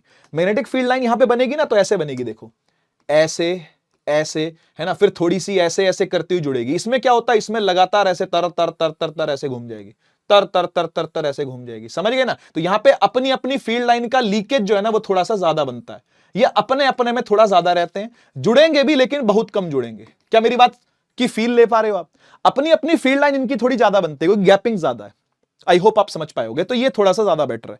लास्ट में जो लिखा हुआ है वो वेरी इंपॉर्टेंट है, कह रहा है कि नेचर कौन सा है, कोर मटेरियल का। अब ये कोर मटेरियल क्या होता है? ये वो मटेरियल है बेटा जो सोलेनॉइड के अंदर रखा जाता है। अंदर रखते हैं तो मतलब सर अंदर हवा नहीं होती क्या? अरे हवा ही होती है, पहले तो हवा ही होती है, लेकिन बाद में इसके अंदर कोई मटेरियल घुसाया जाता है, ठीक है ना। क्यों घुसाते हैं आगे जाकर के देखेंगे, ठीक है ना। तो used in making solenoid, permanent magnet जब बनाता है, टेम्पररी मैग्नेट जब बनाता है, इलेक्ट्रोमैग्नेट जब बनाता है, तो वो ऐसे ही बनाता है, अंदर इसके कुछ घुसाना पड़ता है, ठीक है ना। आगे आकर के देखेंगे। ये देखो क्या घुसा दिया अंदर, देख रहे हो, देख रहे हो, सोलेनॉइड तो है, ये बैटरी से जुड़ी हुई वायर है, कॉइल्ड वायर है। ये क्या घुसा दिया? आयरन नेल घुसा दिया। आप जब भी कभी आयरन नेल घुसाओगे, it will act as electromagnet. पता है क्यों? क्योंकि आपने कोर के अंदर सॉफ्ट आयरन मटेरियल रख दिया। फिर से रिपीट करता हूं, कोर में पहले हवा थी, मतलब सोलेनॉइड में अल्टीमेटली स्प्रिंग है ना भाई, स्प्रिंग के अंदर क्या हवा है, लेकिन आपने क्या किया, आपने उसके अंदर एक लोहे का कील डाल दिया, जैसे ये आयरन नेल डाला हुआ है। अब ये एक इलेक्ट्रोमैग्नेट की तरह काम करने लगेगा ठीक है। कह रहा है long coil of insulated copper wire wrapped around a soft iron core, electromagnet is a temporary magnet. ये एक टेम्पररी मैग्नेटिज्म है, जब तक करंट चलेगा तब तक मैग्नेटिज्म आएगा, मतलब जब तक बसंती तेरे पैर थिरकेंगे तब तक वीरू की सांसें चलेंगी वाला सीन है। शोले अगर आपने नहीं देखी हो तो ये डायलॉग तो आपने सुना ही होगा। An electromagnet works on the magnetic effects of current. Obviously current का जब तक मैग्नेटिक इफेक्ट बना रहेगा तभी तक ये मैग्नेट टिका रहेगा। जैसे ही आपने करंट डिस्कनेक्ट कर दिया, मैग्नेटिज्म खत्म हो जाएगा। Poles of electromagnet can be reversed. Obviously current को रिवर्स करके आप इसके पोल भी क्या कर सकते हो, रिवर्स कर सकते हो। एक इलेक्ट्रोमैग्नेट की स्ट्रेंथ को कैसे बनाया जाता है या बढ़ाया जाता है? टर्न्स को बढ़ा के, करंट को और एयर गैप के बीच में लेंथ को कम करके। वो आप समझ गए ना, कितना कम रखो, पास पास कसा कसा सोलेनॉइड बनाओगे तो ज्यादा अच्छी फील्ड लाइन बनती है, ठीक है। फीचर्स देख लो एक बार बेटा जरा, देखो बार मैग्नेट, सोलेनॉइड और इलेक्ट्रोमैग्नेट के बीच में कंपैरिजन कर रखा है, बहुत ही बढ़िया तरीके से कंपैरिजन है, एक बार देखना। डेफिनेशन क्या है? देखो बार मैग्नेट के साथ प्रॉब्लम यह है या फिर इसकी प्रॉपर्टी यह है कि परमानेंट मैग्नेट रहेगा, फील्ड बढ़ा घटा नहीं सकते, और पोल्स भी फिक्स रहेंगे। ये नॉर्थ है तो यही नॉर्थ है, ये साउथ है तो ये, उल्टा नहीं कर सकते। पर यहां पे ऐसा नहीं है, coil of wire wound in a cylindrical shape है, इसका पोल उल्टा उल्टा पुल्टा कर सकते हैं। एक सोलेनॉइड में सॉफ्ट आयरन कोर, मैंने लिखा था ना, मैंने अपने मुंह से बोला था ना कि सॉफ्ट आयरन कोर अगर आपने यूज किया है तो वो इलेक्ट्रोमैग्नेट बन जाएगा। इस कील वाले आयरन को सॉफ्ट आयरन बोलते हैं। कई तरीके के आयरन होते हैं, cast iron, hard iron, soft iron, उसमें से सॉफ्ट आयरन का टाइप की बात यहां पर हो रही है। दूसरा समझो, सोर्स ऑफ मैग्नेटिज्म क्या है भाई? नेचुरल मैग्नेटिक प्रॉपर्टीज होती है मटेरियल के अंदर, वही उसका सोर्स है। कह रहे करंट जितना बह रहा है वो उसका सोर्स है, और यहां पर भी एक करंट जितना बह रहा है वो उसका सोर्स है, ठीक है। मैग्नेटिक फील्ड कैसी होती है भाई? परमानेंट होती है, फिक्स्ड होती है, ना बढ़ा सकते ना घटा सकते, जितनी है उतनी रहेगी। किसमें? बार मैग्नेट पे। पर सोलेनॉइड में क्या होता है? देखो टेम्पररी है, तभी एग्जिस्ट करेगी जब करंट फ्लो करेगा। करंट बंद कर दोगे बंद हो जाएगा। बढ़ाई जा सकती है, घटाई जा सकती है, बंद करी जा सकती है, रिवर्स करी, कितने सारे काम है देखो सोलेनॉइड के। टेम्पररी बट स्ट्रॉन्गर देन, बिल्कुल सही बात है भाई, स्ट्रॉन्गर होती है क्योंकि आपने एक आयरन नेल डाल दिया। आयरन वैसे भी मैग्नेटिक फील्ड को प्यार करता है। फेरोमैग्नेटिक सब्सटेंस, शुरू में ही बता दिया था मैंने आपको। फेरोमैग्नेटिक मतलब जो मैग्नेट से प्रेम करता है, जो मैग्नेटिक फील्ड अपने अंदर चाहता है। पोलैरिटी, पोलैरिटी मतलब पोल्स, नॉर्थ साउथ जो हैं, बोले फिक्स रहते हैं, चेंज नहीं हो सकते। बोले रिवर्स हो सकते हैं करंट की डायरेक्शन को, ये भी रिवर्स हो सकते हैं करंट की डायरेक्शन को रिवर्स करके, ठीक है ना। तो बहुत ही बेहतरीन तरीके से यहां पर समझाया गया है। आइए सवाल देख लेते हैं एक बार। 24 में आया हुआ क्वेश्चन है, the current carrying device which produces a magnetic field similar to that of a bar magnet. हाँ जी, कह रहा है कि करंट कैरिंग डिवाइस जो कि बार मैग्नेट से सिमिलर मैग्नेटिक फील्ड प्रोड्यूस करता है वो और कोई नहीं, वो सोलेनॉइड ही है। तभी तो इतना बड़ा कंपैरिजन उसके बारे में किया गया है भाई, है ना। कह रहा magnetic field inside a long straight current carrying solenoid कैसा रहता है? जीरो रहती है क्या अंदर फील्ड? लिखा हुआ है जीरो, नहीं। कह रहा है decreases as we move towards its end, जैसे जैसे एंड की तरफ जाओ वैसे वैसे कम होती जाती है। क्या ऐसा होता है क्या? नहीं होता बेटा, ऐसा ऐसा नहीं होता, समझो इस बात को। एक सोलेनॉइड में फील्ड लाइन पूरे में सेम रहती है, पूरे में। कोने में आकर के जरूर कम हो जाएगी, कोनों पर, मतलब इस इधर आकर के बाहर निकल के कम हो जाती है, लेकिन यहां से यहां तक इक्वल रहती है, यहां से यहां तक इक्वल रहती है, यहां से यहां तक इक्वल रहती है। बात को समझना, ठीक है। तो जब तक आप अंदर रहोगे तब तक is same at all the points. अंदर में सब जगह क्या रहेगी बेटा? सेम रहेगी, चेंज नहीं होती है, चेंज नहीं होती है। कोनों पे आके लेकिन चेंज हो जाती है। पता कितनी हो जाती है? हाफ हो जाती है। आपकी नॉलेज के लिए बता देता हूं, हाफ हो जाती है। अगर अंदर फुल है, ठीक है, अगर अंदर फुल है तो कोनों पर हाफ हो जाएगी, ठीक है, नोट कर लेना इस बात को। और एक बात बताऊं, जस्ट ऊपर और जस्ट नीचे जीरो होती है, जस्ट ऊपर जस्ट नीचे जीरो होती है, उसके बाद आ जाएगी, मतलब यहां ऐसे घूमती है ना ये, तो यहां जस्ट ऊपर जस्ट नीचे जीरो होती है, ऐसे घूमती है ना, यहां जीरो होती है, उसके बाद थोड़ी देर के बाद यहां पर आ जाएगी, ऐसा है सीन, ठीक है। तो नोट कर लीजिएगा, ये काफी इंपॉर्टेंट चीजें थी जो मैंने आपको इस क्वेश्चन के माध्यम से समझाई हैं। आगे बढ़ चलते हैं। 23 में आया हुआ सवाल है, ये भी 23 में आया हुआ सवाल है। कह रहा है सोलेनोइड क्या होता है, हमें भी पता है कि क्या होता है, आप भी जानते हो क्या होता है।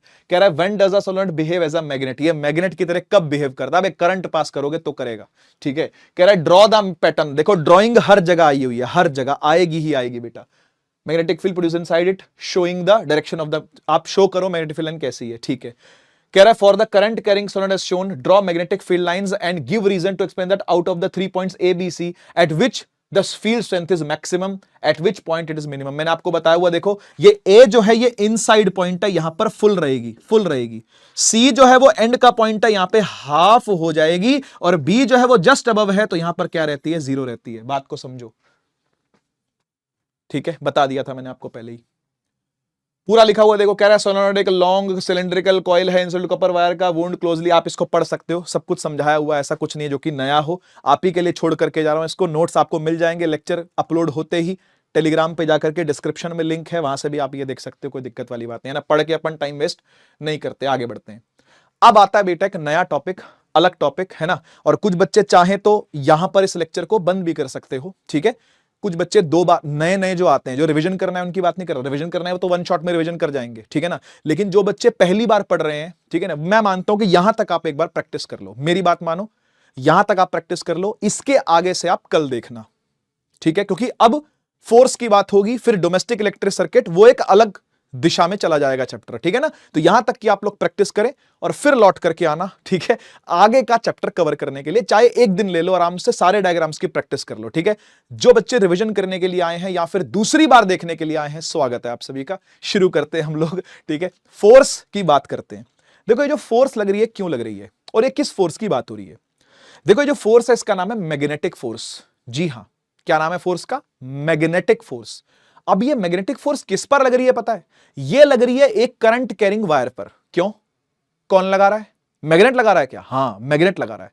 जो बाहर से मैग्नेटिक फील्ड लाइन हम लोगों ने लगाई है, उसमें अगर हमने कोई करंट कैरिंग वायर रख दी ना, तो उस पर फोर्स लगनी चालू हो जाती है। मैं आपको समझाता हूं कि किस तरीके से हो रहा है। देखो एक यहां पर एक्सपेरिमेंटल सेटअप है, ये भी एक एक्टिविटी है बेटा, जो आपके एनसीईआरटी के अंदर है ऑलरेडी, तो टेंशन ना लो, सारी एक्टिविटीज कवर कर रहा हूं मैं, ठीक है। देखो क्या हो रहा है मैं आपको समझाता हूं।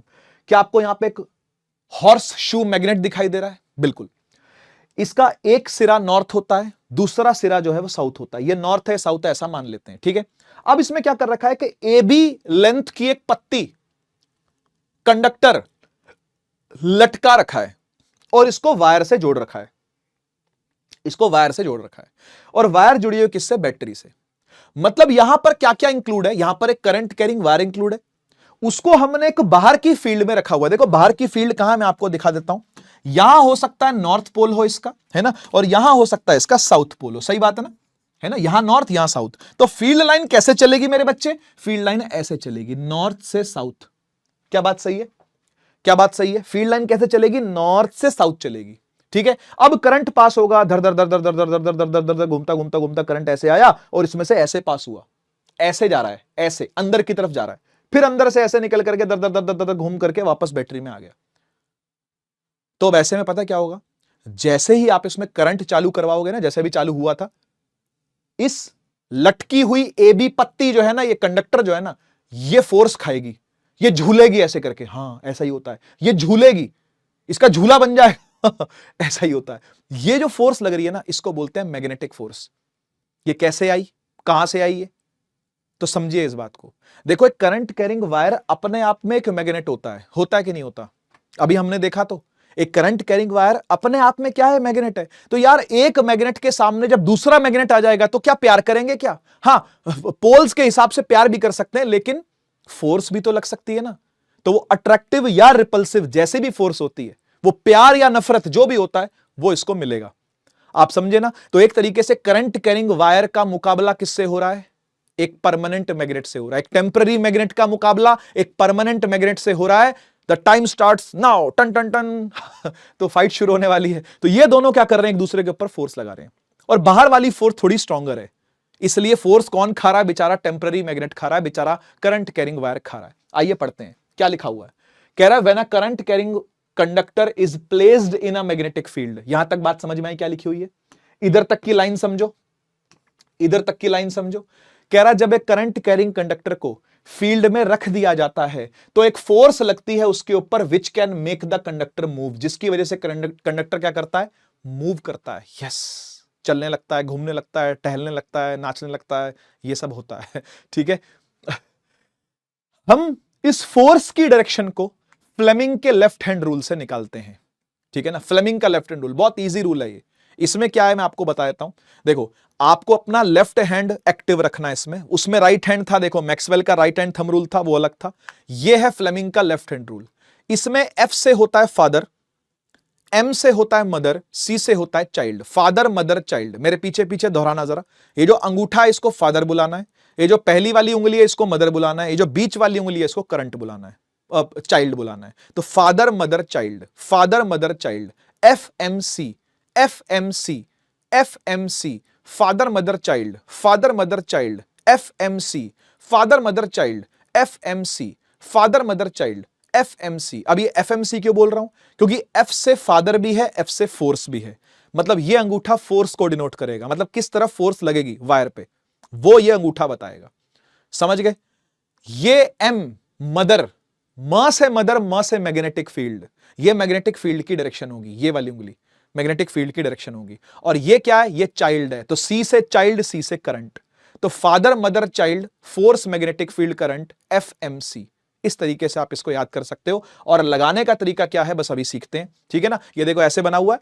एफ से क्या है? थ्रस्ट और मोशन, या फिर फोर्स कह सकते हो आप इसको, है ना। बी लिखा हुआ है मैग्नेटिक फील्ड, एम, है ना। और आई, आई मतलब करंट, ये वाली उंगली जो है वो करंट को दिखा रही है। ये ऐसे नहीं है बेटा, ऐसे नहीं है, ऐसे है ये। ठीक है ना, वो दिखाने के लिए आपको थोड़ी तिरछी दिखा रखी है, पर वो तिरछी होनी नहीं चाहिए कायदे से, वो सीधी होनी चाहिए ऐसे, है ना। ऐसे है ये, वो 3D दिखाने के चक्कर में आपको ऐसे करके दिखाया हुआ है, ऐसे करके। ठीक है ना, तो घबरा मत जाना, ऐसे ही है ये, ऐसे ही लगाना पड़ेगा इसको। ठीक है, आइए। कह रहा है अकॉर्डिंग टू फ्लेमिंग का left hand rule, hold the four finger, four finger मतलब पहली वाली उंगली, सेंट्रल फिंगर यानी कि जो बीच वाली उंगली है, मिडिल फिंगर बोलते हैं जिसको, and the thumb of your left hand at the right angles to one another. Right angles का मतलब होता है राइट एंगल्स का मतलब 90 डिग्री परपेंडिकुलर रखना है आपने। तो देखो, ये और ये वाली उंगली आपस में 90 डिग्री पे है कि नहीं है सर? ये वाली और ये वाली आपस में 90 डिग्री पे है, बिल्कुल सही बात है। और ये वाली भी आपस में क्या है? 90। ये तीनों आपस में क्या है? 90-90 डिग्री पर अलाइंड हैं। तो ऐसे रखना है आपने इनको। सीखो, बात को समझो। कह रहा है adjust your hand in such a way that the four finger points in the direction of magnetic field, central finger points in the direction of the current. बस आपको इन दोनों को अलाइन करना है, थंब अपने आप अलाइन हो जाएगा। थंब की आपने ज्यादा नहीं सोचनी। ठीक है, फील्ड की दिशा में इस उंगली को अलाइन कर दो, करंट की दिशा में इस उंगली को अलाइन कर दो, फोर्स अपने आप निकल के आ जाएगी। आइए प्रैक्टिस करते हैं इस चीज की। बेटा देखो, फील्ड इस तरफ है, हां, और करंट कहां है? वायर में ऊपर की तरफ है, दिख रहा है। तो आप क्या करोगे? इसको बोर्ड पे प्रैक्टिस नहीं करोगे, इसको कॉपी में उतारोगे। हां, सबसे पहला काम है इसको कॉपी में उतारना। ठीक है, तो पहले आप इसको कॉपी में उतारिए और फिर प्रैक्टिस चालू करते हैं। ठीक है, कॉपी में उतार के ही प्रैक्टिस करना बेटा, और कॉपी पर ही प्रैक्टिस करना। ठीक है, प्रैक्टिस आपको कॉपी पे करनी है, प्रैक्टिस आपको बोर्ड पे नहीं करनी है, बार बार बोल रहा हूं। ठीक है, आइए देखते हैं। देखो, फील्ड की तरफ आपने ये वाली उंगली अलाइन कर दी। देखो, फादर, मदर, चाइल्ड है ना, है ना, है ना। फादर, मदर, चाइल्ड है, फादर, मदर, चाइल्ड। तो ये आपने किस तरफ अलाइन कर दी? फील्ड की तरफ। अच्छा, करंट कहां है? क्या करंट ऐसे बाहर आ रहा है? क्या करंट ऐसे बाहर आ रहा है? नहीं, करंट कहां जा रहा है? ऊपर जा रहा है। करंट कहां जा रहा है? ऊपर जा रहा है, ऊपर की तरफ, ऊपर की तरफ। फील्ड इधर है, करंट ऊपर है, फोर्स कहां है? अंदर है। फोर्स कहां है? अंदर है। तो इस पर फोर्स कहां लगेगी बेटा? इस पर फोर्स लगेगी अंदर। तो ये जो वायर है, ये जो करंट कैरिंग वायर ऊपर जा रही है, इस पर फोर्स लगेगी। क्या बोलेंगे? कहां लग रही है? इनवर्ड लग रही है। क्रॉस में बोल सकते हो, या फिर आप इनवर्ड्स बोल सकते हो। इनवर्ड्स आया समझ में? क्या कॉपी पे करोगे तभी आएगा। ठीक है, इस तरफ फील्ड, फिर से दिखाता हूं। देखो, इस तरफ फील्ड, ये फील्ड वाली उंगली इस तरफ, करंट ऊपर की तरफ, और देखो थंब अपने आप आपकी कॉपी में ऐसे घुसेगा। आप अपनी कॉपी में करके देखो, आपकी कॉपी में ऐसे थंब जाएगा, ऐसे ऐसे पन्ने में घुसेगा, पेज में घुसेगा, ऐसे। तो करके देखिएगा इसको, ठीक है। यहां आ जाओ जरा। मैग्नेटिक फील्ड कहां है? ऊपर है, सबका मालिक एक है। तो ऊपर की तरफ उंगली उठा दी आपने, ये वाली उंगली ऊपर की तरफ। करंट कहां है? इस तरफ है। ये करंट वाली उंगली है ना, देखो ये इस तरफ है। फील्ड ऊपर की तरफ। देखो फील्ड लाइंस ज्यादा होती हैं हमेशा, याद रखना। फील्ड लाइंस हमेशा ज्यादा दिखाएंगे, करंट एक में काम चल जाता है। और थंब देखो कहां आ रहा है? बाहर आ रहा है। कॉपी में उतारो इसको, तब करना प्रैक्टिस, ठीक है। तो फोर्स आपको कहां दिखने वाली है? आउटवर्ड दिखने वाली है। डॉट मतलब बाहर, मतलब आउटवर्ड्स दिखने वाली है आपको। क्लियर हो गया? आगे चलें। चलिए,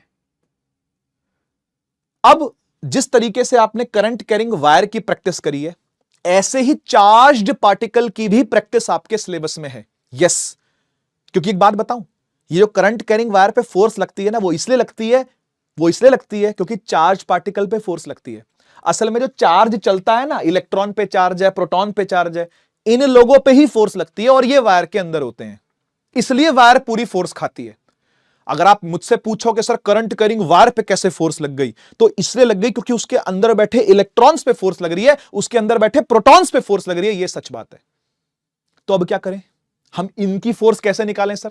करंट की तो चलो हमको आती है, ये तो करंट की डायरेक्शन है। पार्टिकल की डायरेक्शन का क्या करें हम? तो सुनिए ध्यान से इस बात को। देखो जितने भी, ये नोट का पॉइंट है, इसको अपने पास जरूर लिख लेना। कह रहे जितने भी पॉजिटिव पार्टिकल्स होते हैं, जैसे कि अल्फा पार्टिकल, अल्फा पार्टिकल पता है ना, रदरफोर्ड का एक्सपेरिमेंट जो किया था, वो अल्फा पार्टिकल पॉजिटिव होता है बेटा। अल्फा पार्टिकल स्कैटरिंग एक्सपेरिमेंट याद करो, 9th क्लास में पढ़ा था आपने। उसमें अल्फा पार्टिकल क्या होता है? पॉजिटिवली चार्ज होता है।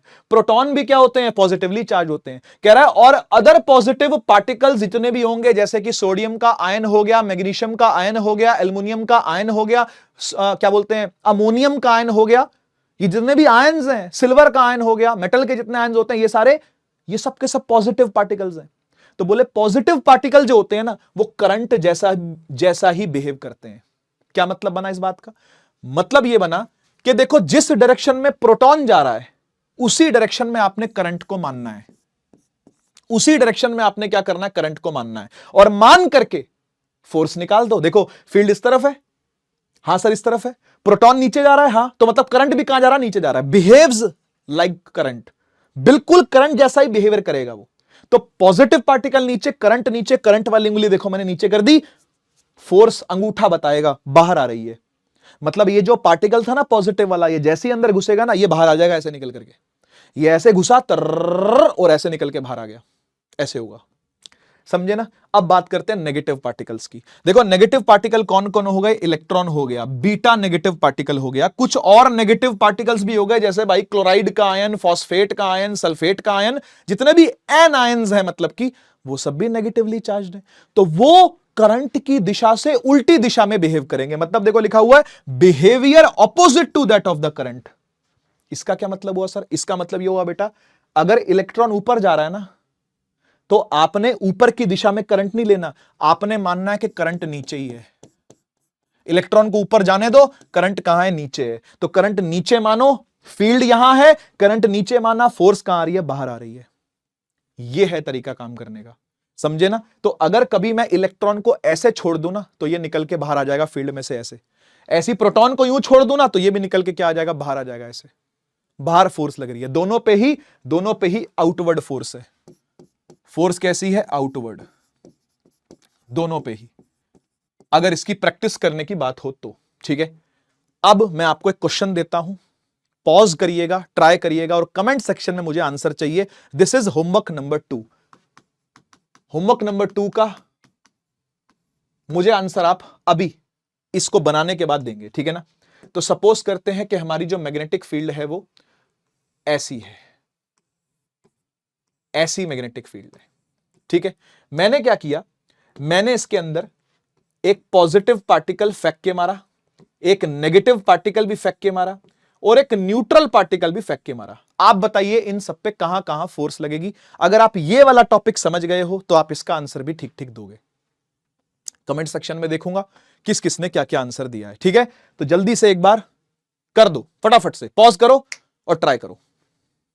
आगे बढ़ते हैं हम लोग। चलिए नेक्स्ट चीज जो आती है वो आती है बेटा किकिंग वायर एक्सपेरिमेंट। ये वो एक्सपेरिमेंट है जो एनसीईआरटी में नहीं दिया हुआ। यस, लेकिन ये पेपर में, बोर्ड में मल्टीपल टाइम्स आया हुआ है, और जब ये आता है ना तो ये सच में किक कर देता है बेटा मार्क्स को। इसलिए एक बार इसको समझ लो, इजी है, मजेदार है।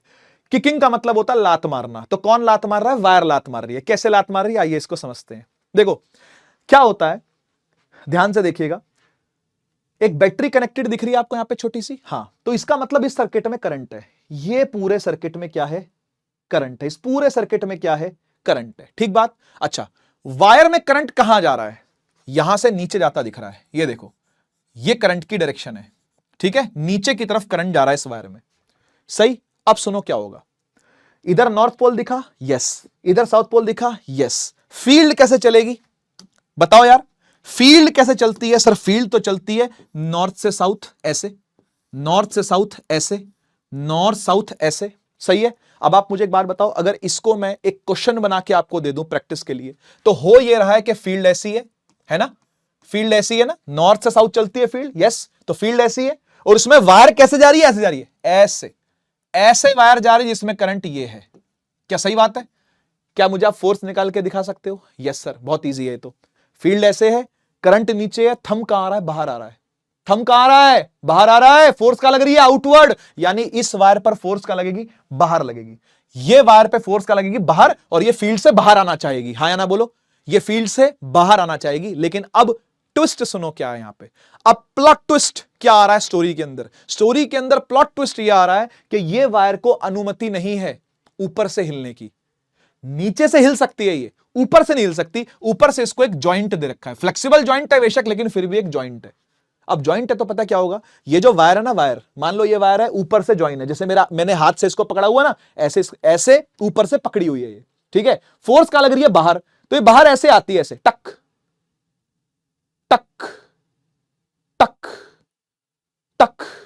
ये वापस क्यों जा रही है? अरे ग्रेविटी से वापस नहीं जाएगी क्या? अगर बाहर आ गई है और ऊपर से बंधी हुई है तो इसको वापस तो जाना पड़ेगा। निकल के छूट के बाहर तो निकल नहीं सकती कि गांव से निकाला कर दिया इसका, चल भाई गांव से बाहर निकल। ऐसा शहर से शहर निकाला तो नहीं कर सकते इसका। आप समझ रहे हो ना भाई? तो इसको तड़ी पार नहीं कर रहे हैं भाई, इसको हम किक करवा रहे हैं। ये ऐसे जाएगी बाहर। अब देखो होगा क्या, ये जैसे ही बाहर निकलेगी ना, सर्किट ब्रेक हो जाएगा। जो सर्किट अभी ज्वाइन हो रखा ना, यहां से टच है ना ये वायर, देखो इधर से टच है ये यहां से सर्किट अपना ब्रेक कर लेगी। सर्किट ब्रेक हुआ, करंट बंद हो गया। करंट बंद हो गया, ये वायर बोलेगी चलो ठीक है वापस आ जाती हूं। जैसी वापस आएगी फिर कनेक्शन हो जाएगा, फिर करंट चल पड़ेगा, फिर किक लगेगी इसको, फिर बाहर जाएगी। तो ये ना लगातार ऐसे किक किक किक किक मारती रहती है।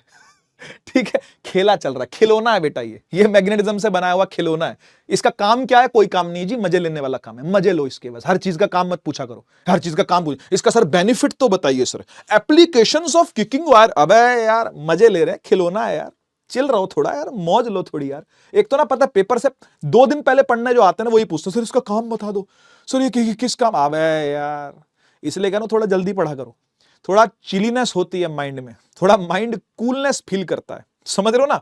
तो ऑरा मेंटेन रहता है। आप 2 दिन पहले पढ़ने आओगे अगर, फिर पूछोगे अरे किकिंग वायर एक्सपेरिमेंट में सर काम तो बता दो। अबे कोई काम नहीं है भाई, मौज है, खिलौना है, खिलौना है बस, और कुछ नहीं है। ठीक है ना? यहां से मारेगा लात, कनेक्शन ब्रेक हो गया, फिर वापस आ जाएगी ग्रेविटी से।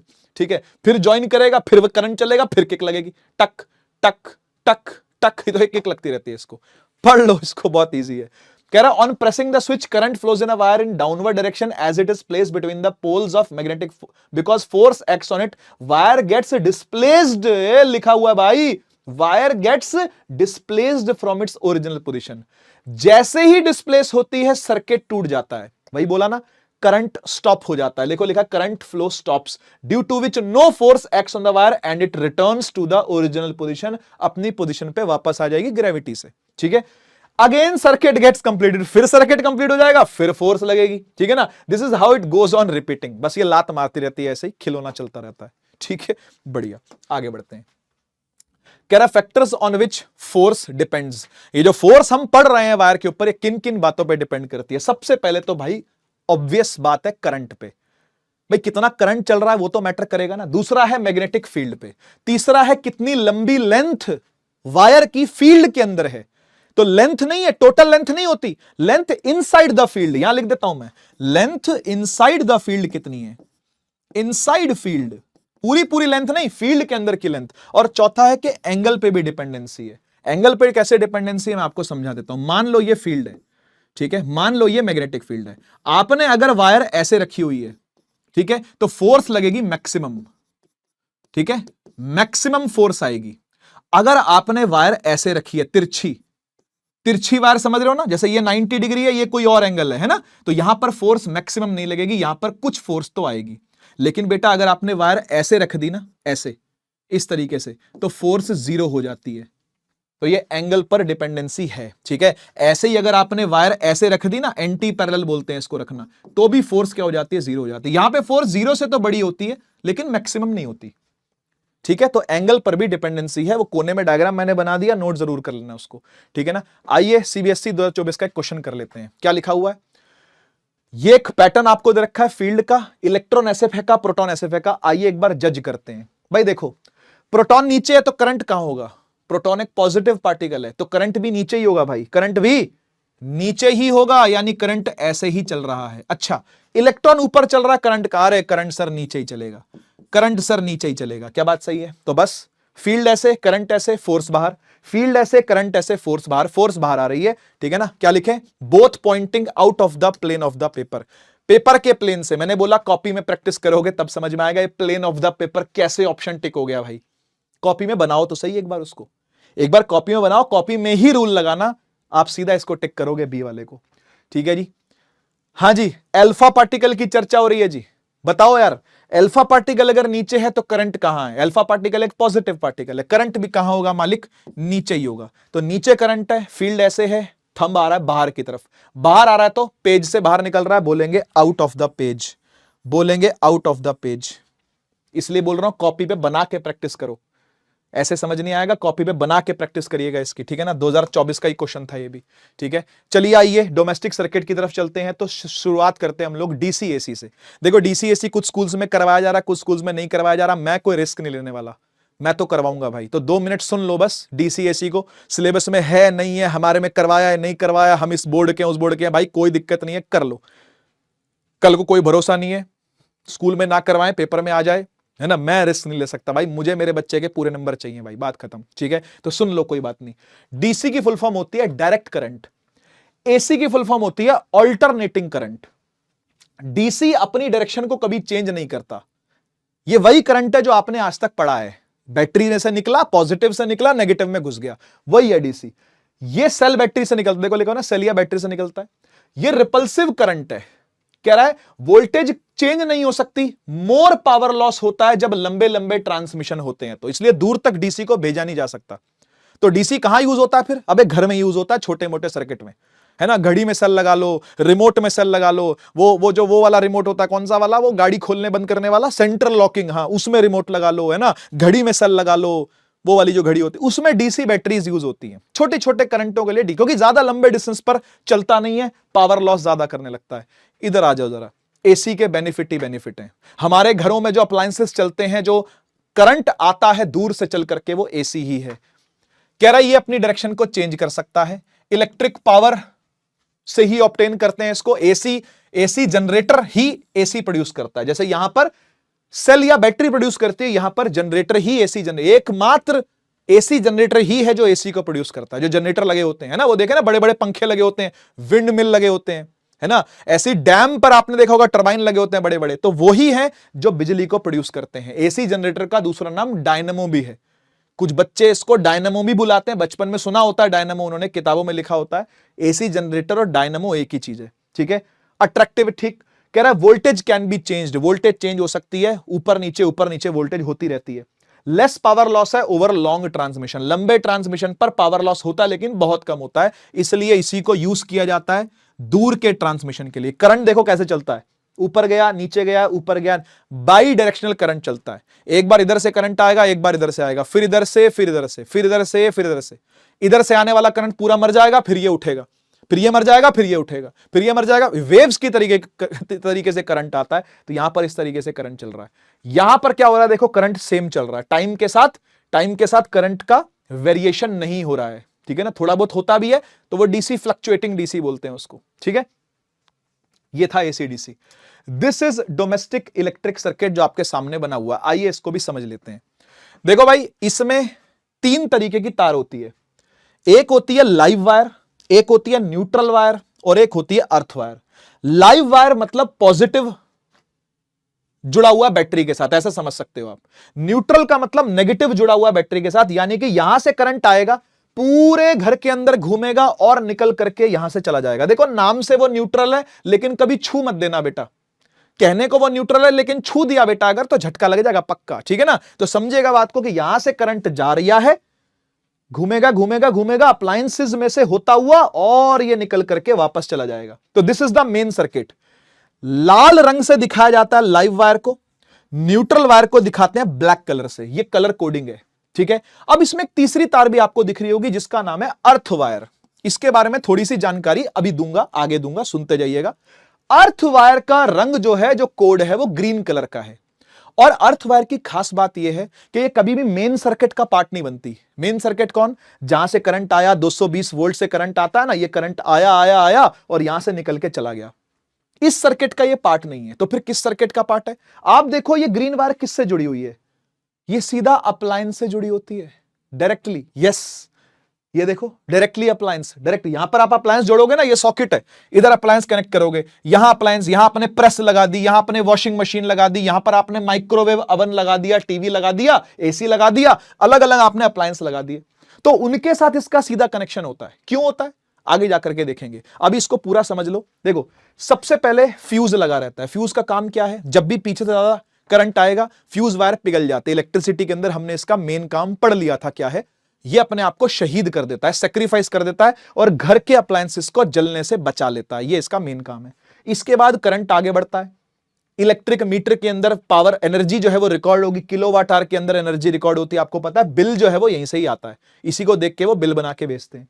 इसके बाद ये डिस्ट्रीब्यूशन सिस्टम है। आपने देखा होगा घर के बिल्कुल बाहर में एक डिस्ट्रीब्यूशन सिस्टम लगा होता है, जहां से दो तारे पीछे पीछे जा रही होती है। ये आपके ड्राइंग रूम में जा रही है, ये टॉयलेट में जा रही है, किचन में जा रही है, ये अंदर वाले कमरे में, बाहर वाले कमरे में, स्टोर रूम में अलग अलग जाती है ना। तो वो यही है, समझ गए ना। और उसके बाद देखो अप्लायंसेस यहां पे 3 दिखा रखे हैं।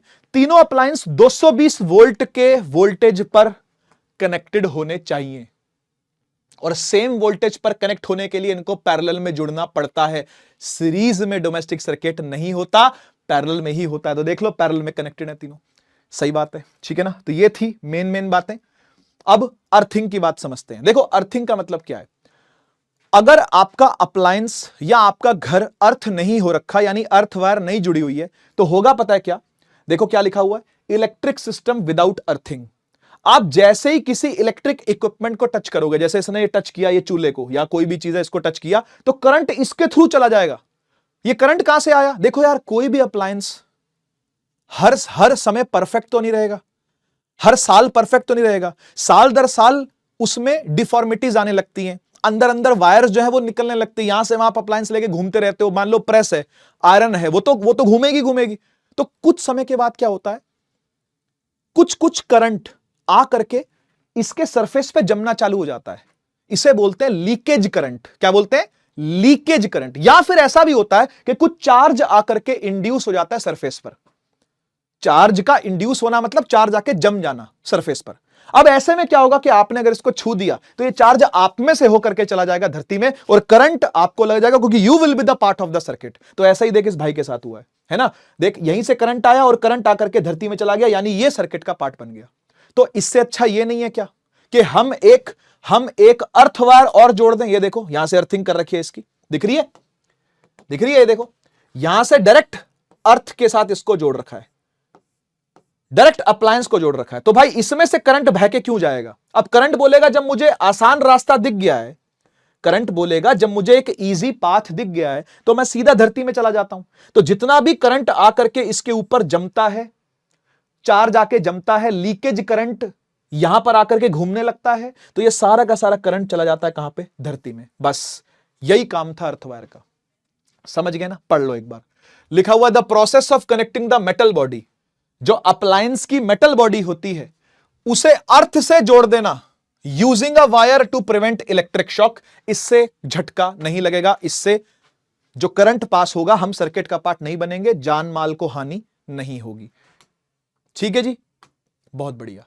अब बात आती है ओवरलोडिंग या शॉर्ट सर्किटिंग की। देखो शॉर्ट सर्किट का मतलब या फिर ओवरलोडिंग का मतलब क्या होता है। सबसे पहले ओवरलोडिंग को समझते हैं। ओवरलोडिंग ये देखो भाई, ये ओवरलोडिंग एक टाइप की कि आपने एक दो सॉकेट के अंदर मल्टीपल प्लग्स घुसा रखे हैं, ठीक है ना। अब ऐसे में क्या होगा कि सब प्लग्स अगर घुसे हुए हैं तो भाई खूब सारा करंट आएगा, खूब सारा करंट आएगा तो वायर से कभी कभी हैंडल नहीं हो पाता। जब वायर की औकात से ज्यादा करंट आ जाएगा तो वायर कैसे हैंडल कर पाएगी, तो वायर जल जाएगी। बस ये अगर जल जाए और ये आग पकड़ ले अगर, तो हो सकता है कि घर में भी कोई ऑब्जेक्ट ऐसा हो जो आग पकड़ ले। कपड़े हो सकते हैं आग पकड़ ले, पर्दे होते हैं घरों में आग पकड़ लेते हैं, लकड़ी होती है जो आग पकड़ लेती है। तो इस तरीके से ओवरलोडिंग हो सकती है। लिखा हुआ है when too many appliances are connected to a single circuit, जब बहुत सारे अप्लायंसेस एक सिंगल सर्किट से जुड़े होंगे, हाई करंट फ्लो करता है, causing excessive heating and possible circuit damage, जिससे सर्किट की डैमेजिंग भी हो सकती है, आग वाग भी लग सकती है। इसको ओवरलोडिंग बोलते हैं, है ना, जब औकात से ज्यादा करंट आ जाएगा, ठीक है ना। तो ऐसा ना हो उसके लिए क्या करें, फ्यूज जोड़ो ना भाई। और फ्यूज का प्रिंसिपल आपको पता ही है क्या है। जब भी करंट ज्यादा आएगा, ओवरलोडिंग होगी, तो फ्यूज का वायर क्या करेगा, पिघल जाएगा। पिघल जाएगा तो करंट बंद हो जाएगा। देखो लिखा हुआ fuse is design to melt, वो बना ही मेल्ट होने के लिए है जी, वो बना ही सेक्रीफाइस होने के लिए है जी। तो सेक्रीफाइस हो जाएगा और जब भी करंट सरपास करेगा रेटेड लिमिट को, जैसे 5 एम्पियर का मान लो फ्यूज है, 7 एम्पियर का करंट आ गया तो गया फ्यूज, ठीक है ना भाई। This action breaks the circuit preventing damage to the appliances, appliances damage होने से बच जाते हैं। सही है। Fuses are made from alloys, कौन कौन से अलॉय हैं देख लो, कॉपर टिन का या लेड टिन का, टिन लेड अलॉय बोलते हैं इसको। ये सब आपको मैंने वहां पर बताया हुआ है वैसे इलेक्ट्रिसिटी में, कोई बात नहीं, फिर भी सुन लो। लो मेल्टिंग पॉइंट और हाई रेजिस्टेंस होती है फ्यूज की, ये खासियत है, ये खास बात है। ये फ्यूज का बेटा एक तरीके से सिंबल है। 4 एम्पियर की रेटिंग है, 5 एम्पियर अगर आएगा तो इसका खत्म होना तय है। क्योंकि देखो टीवी को तो 3.5 एम्पियर ही चाहिए था, टीवी 3.5 एम्पियर पे जल जाता, पर फ्यूज उससे थोड़ा सा स्ट्रांग रखना पड़ेगा आपको। आप समझ रहे हो ना भाई, 3.5 पर ये जल जाता, 3.5 पर ही ये बोल जाता टीवी तो, लेकिन फ्यूज आपको उससे थोड़ा तगड़ा रखना पड़ेगा, ठीक है ना। और 5 एम्पियर करंट अगर आया तो गया। सही है, समझ गए ना। ये ओरिजिनल फोटो है भाई फ्यूज की, फ्यूज की ओरिजिनल फोटो ये रखी हुई है यहां पर, देख सकते हो आप, ठीक है जी। आगे सुन लो, कह रहा है fuse wire made of tin plated copper with a low melting point two melt easily during a short circuit. जब भी कभी शॉर्ट सर्किट होगा क्या होता है आपको बताऊंगा अभी। Pure copper is unsuitable due to its, अरे प्योर कॉपर कैसे काम करेगा भाई, प्योर कॉपर तो कंडक्शन करता है ना, वो फ्यूज का काम कैसे कर सकता है। सही है ना। कह रहा है 15 एम्पियर का फ्यूज होता है, एक 5 एम्पियर का फ्यूज होता है, दो टाइप के फ्यूज होते हैं। कह रहा है 15 एम्पियर का जो होगा वो हैवी अप्लायंसेस के अंदर लगा होता है, जैसे कि आयरन हो गया, गीजर हो गया, टोस्टर हो गया। और 5 एम्पियर होता है किसमें, बल्ब में, फैन में, ठीक है ना। तो छोटे अप्लायंस के लिए जिनको कम करंट चाहिए उसमें कम रेटिंग का फ्यूज होगा, जिसमें ज्यादा चाहिए उसको ज्यादा रेटिंग का फ्यूज होता है, ठीक है। बढ़िया। ये देखो जी ओवरलोडिंग हो रही है, बहुत भयंकर है ना। ज्यादा प्लग्स कनेक्टेड अगर होंगे तो आग लगना हो सकता है ना। ऐसी देखो यहां पर भी यही काम है। अब आते हैं हम लोग बात करते हैं शॉर्ट सर्किटिंग की। देखो भाई ये शॉर्ट सर्किट का क्या मतलब होता है। देखो अगर आप शॉर्ट सर्किटिंग समझना चाहो, शॉर्ट सर्किट तो इसका मतलब होता है कि एक सर्किट जैसा पहले था, ये बैटरी है, इसके साथ बल्ब जुड़ा हुआ है भाई, है ना। तो करंट आता था, बल्ब जलता था, करंट चला जाता था बैटरी के पास, ठीक। पर अब क्या हुआ, ये जो लाइव वायर थी जिससे करंट आता है उसको लाइव वायर बोलते हैं, जहां से जाता है वापस बैटरी में उसको क्या बोलते हैं, न्यूट्रल वायर। अब हुआ क्या कि जैसे ही लाइव वायर और न्यूट्रल वायर आपस में कनेक्ट हो गई। कैसे कनेक्ट हो गई भाई, कोई भी कारण हो सकता है कनेक्शन का। पास तारे होती हैं, इतने नजदीक नजदीक में तारे होती हैं, है ना। गल गई तार, उसके कपड़े उतर गए, तार के जो उस पर कोटिंग होती है वो उतर गई मान लो, और दो तारे आपस में टच हो गई, वो भी विदाउट कपड़े, without coating, without insulation touch हो गई। तो ऐसे में क्या होगा, करंट बोलेगा भाई देख देख मैं यहां तक तो आ गया, ठीक है। अब अगर मैं ऊपर जाऊंगा तो मुझे मिलेगा एक हाई रेजिस्टेंस वाला पाथ, तो क्यों ना मैं यहीं से ही वापस आ जाऊं, जबकि मुझे मिला हुआ है लो रेजिस्टेंस वाला पाथ। तो करंट चुनता है लेस रेजिस्टिव पाथ। और जब ऐसा होगा कि रेजिस्टेंस जब बहुत बहुत कम होती है ना, तो करंट बहुत बहुत ज्यादा होता है, मतलब इनफाइनाइट करंट निकलता है। इसी को बोलते हैं बेटा ओवरलोडिंग। यही तो ओवरलोडिंग है, यही तो ओवरलोडिंग है। करंट का ओवरलोडिंग किससे होता है, शॉर्ट सर्किट से ही तो होता है। तो क्या करो, फ्यूज लगाओ, इंसुलेशन चेक करो टाइम टू टाइम, यही इसका आंसर है, ठीक है नी। आइए सवाल देख लेते हैं। कह रहा है in domestic circuit wiring with 15 ampere current rating is for the electric reserve higher power rating such as geyser. सही बात है, लोअर पावर रेटिंग का कोई मतलब नहीं है, हायर पावर रेटिंग का ही इसका आंसर बनेगा ए। ठीक है, 20 का आया हुआ सवाल है। कह रहा है शॉर्ट सर्किट जब भी होता है तो करंट का क्या होता है। मैंने कहा करंट बहुत ज्यादा बढ़ जाता है, इंफिनिटी ओवरलोड हो जाता है। तो देखो क्या लिखा हुआ है, increases heavily. Yes, C option एकदम सही। एनसीईआरटी का भी सवाल है और पास्ट में भी कई बार आया हुआ है सवाल। ठीक है, 23 में आया हुआ एक और सवाल है। कह रहा है डिफरेंशिएट करो between direct and alternating current AC DC. मैंने आपको डिफरेंस ऑलरेडी बता दिया, यहां पर भी छपा हुआ है, तो कोई टेंशन वाली बात नहीं है। ठीक है ना।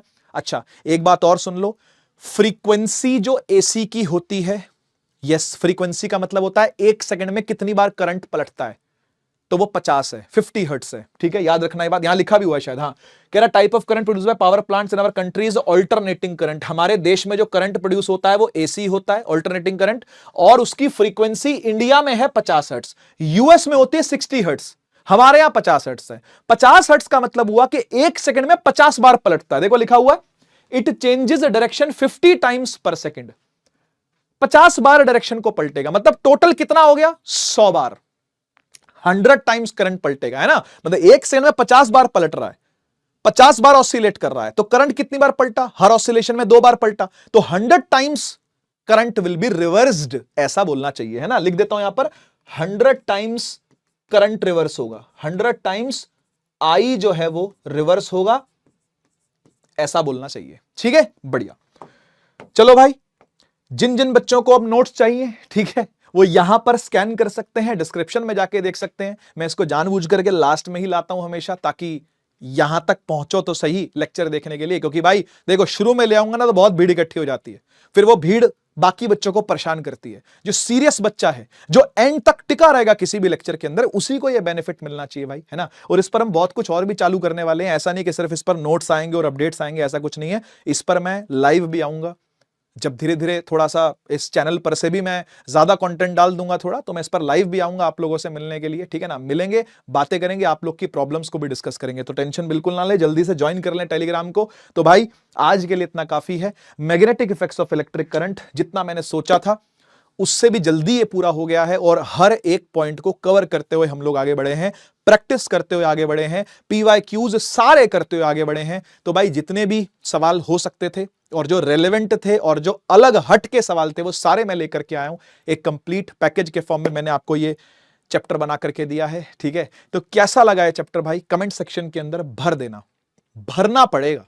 यस, जो बच्चा यहां तक आ गया है वो कमेंट सेक्शन में भर दे और बता दे कि कैसा लगा ये लेक्चर आपको। ठीक है ना, और अगली जो डिमांड है वो भी कर देना। ठीक है, ये 2 बातें मैं पढ़ूंगा जरूर, देखूंगा जरूर, और हाँ, वो जो होमवर्क एक आधा 2 दिया था वो भी जरूर अपना कमेंट्स के अंदर डाल दीजिएगा। ठीक है, चलिए, होपफुली आपको मजा आया होगा इस लेक्चर के साथ, और क्लियर हो गया होगा, क्लियर नहीं क्रिस्टल क्लियर हो गया होगा ये वाला लेक्चर, ऐसी मुझे आप लोग से उम्मीद है। तो मिलते हैं हम लोग किसी और लेक्चर के अंदर, तब तक के लिए take care, tata bye bye, Bharat माता की जय, जय हिंद, वंदे मातरम।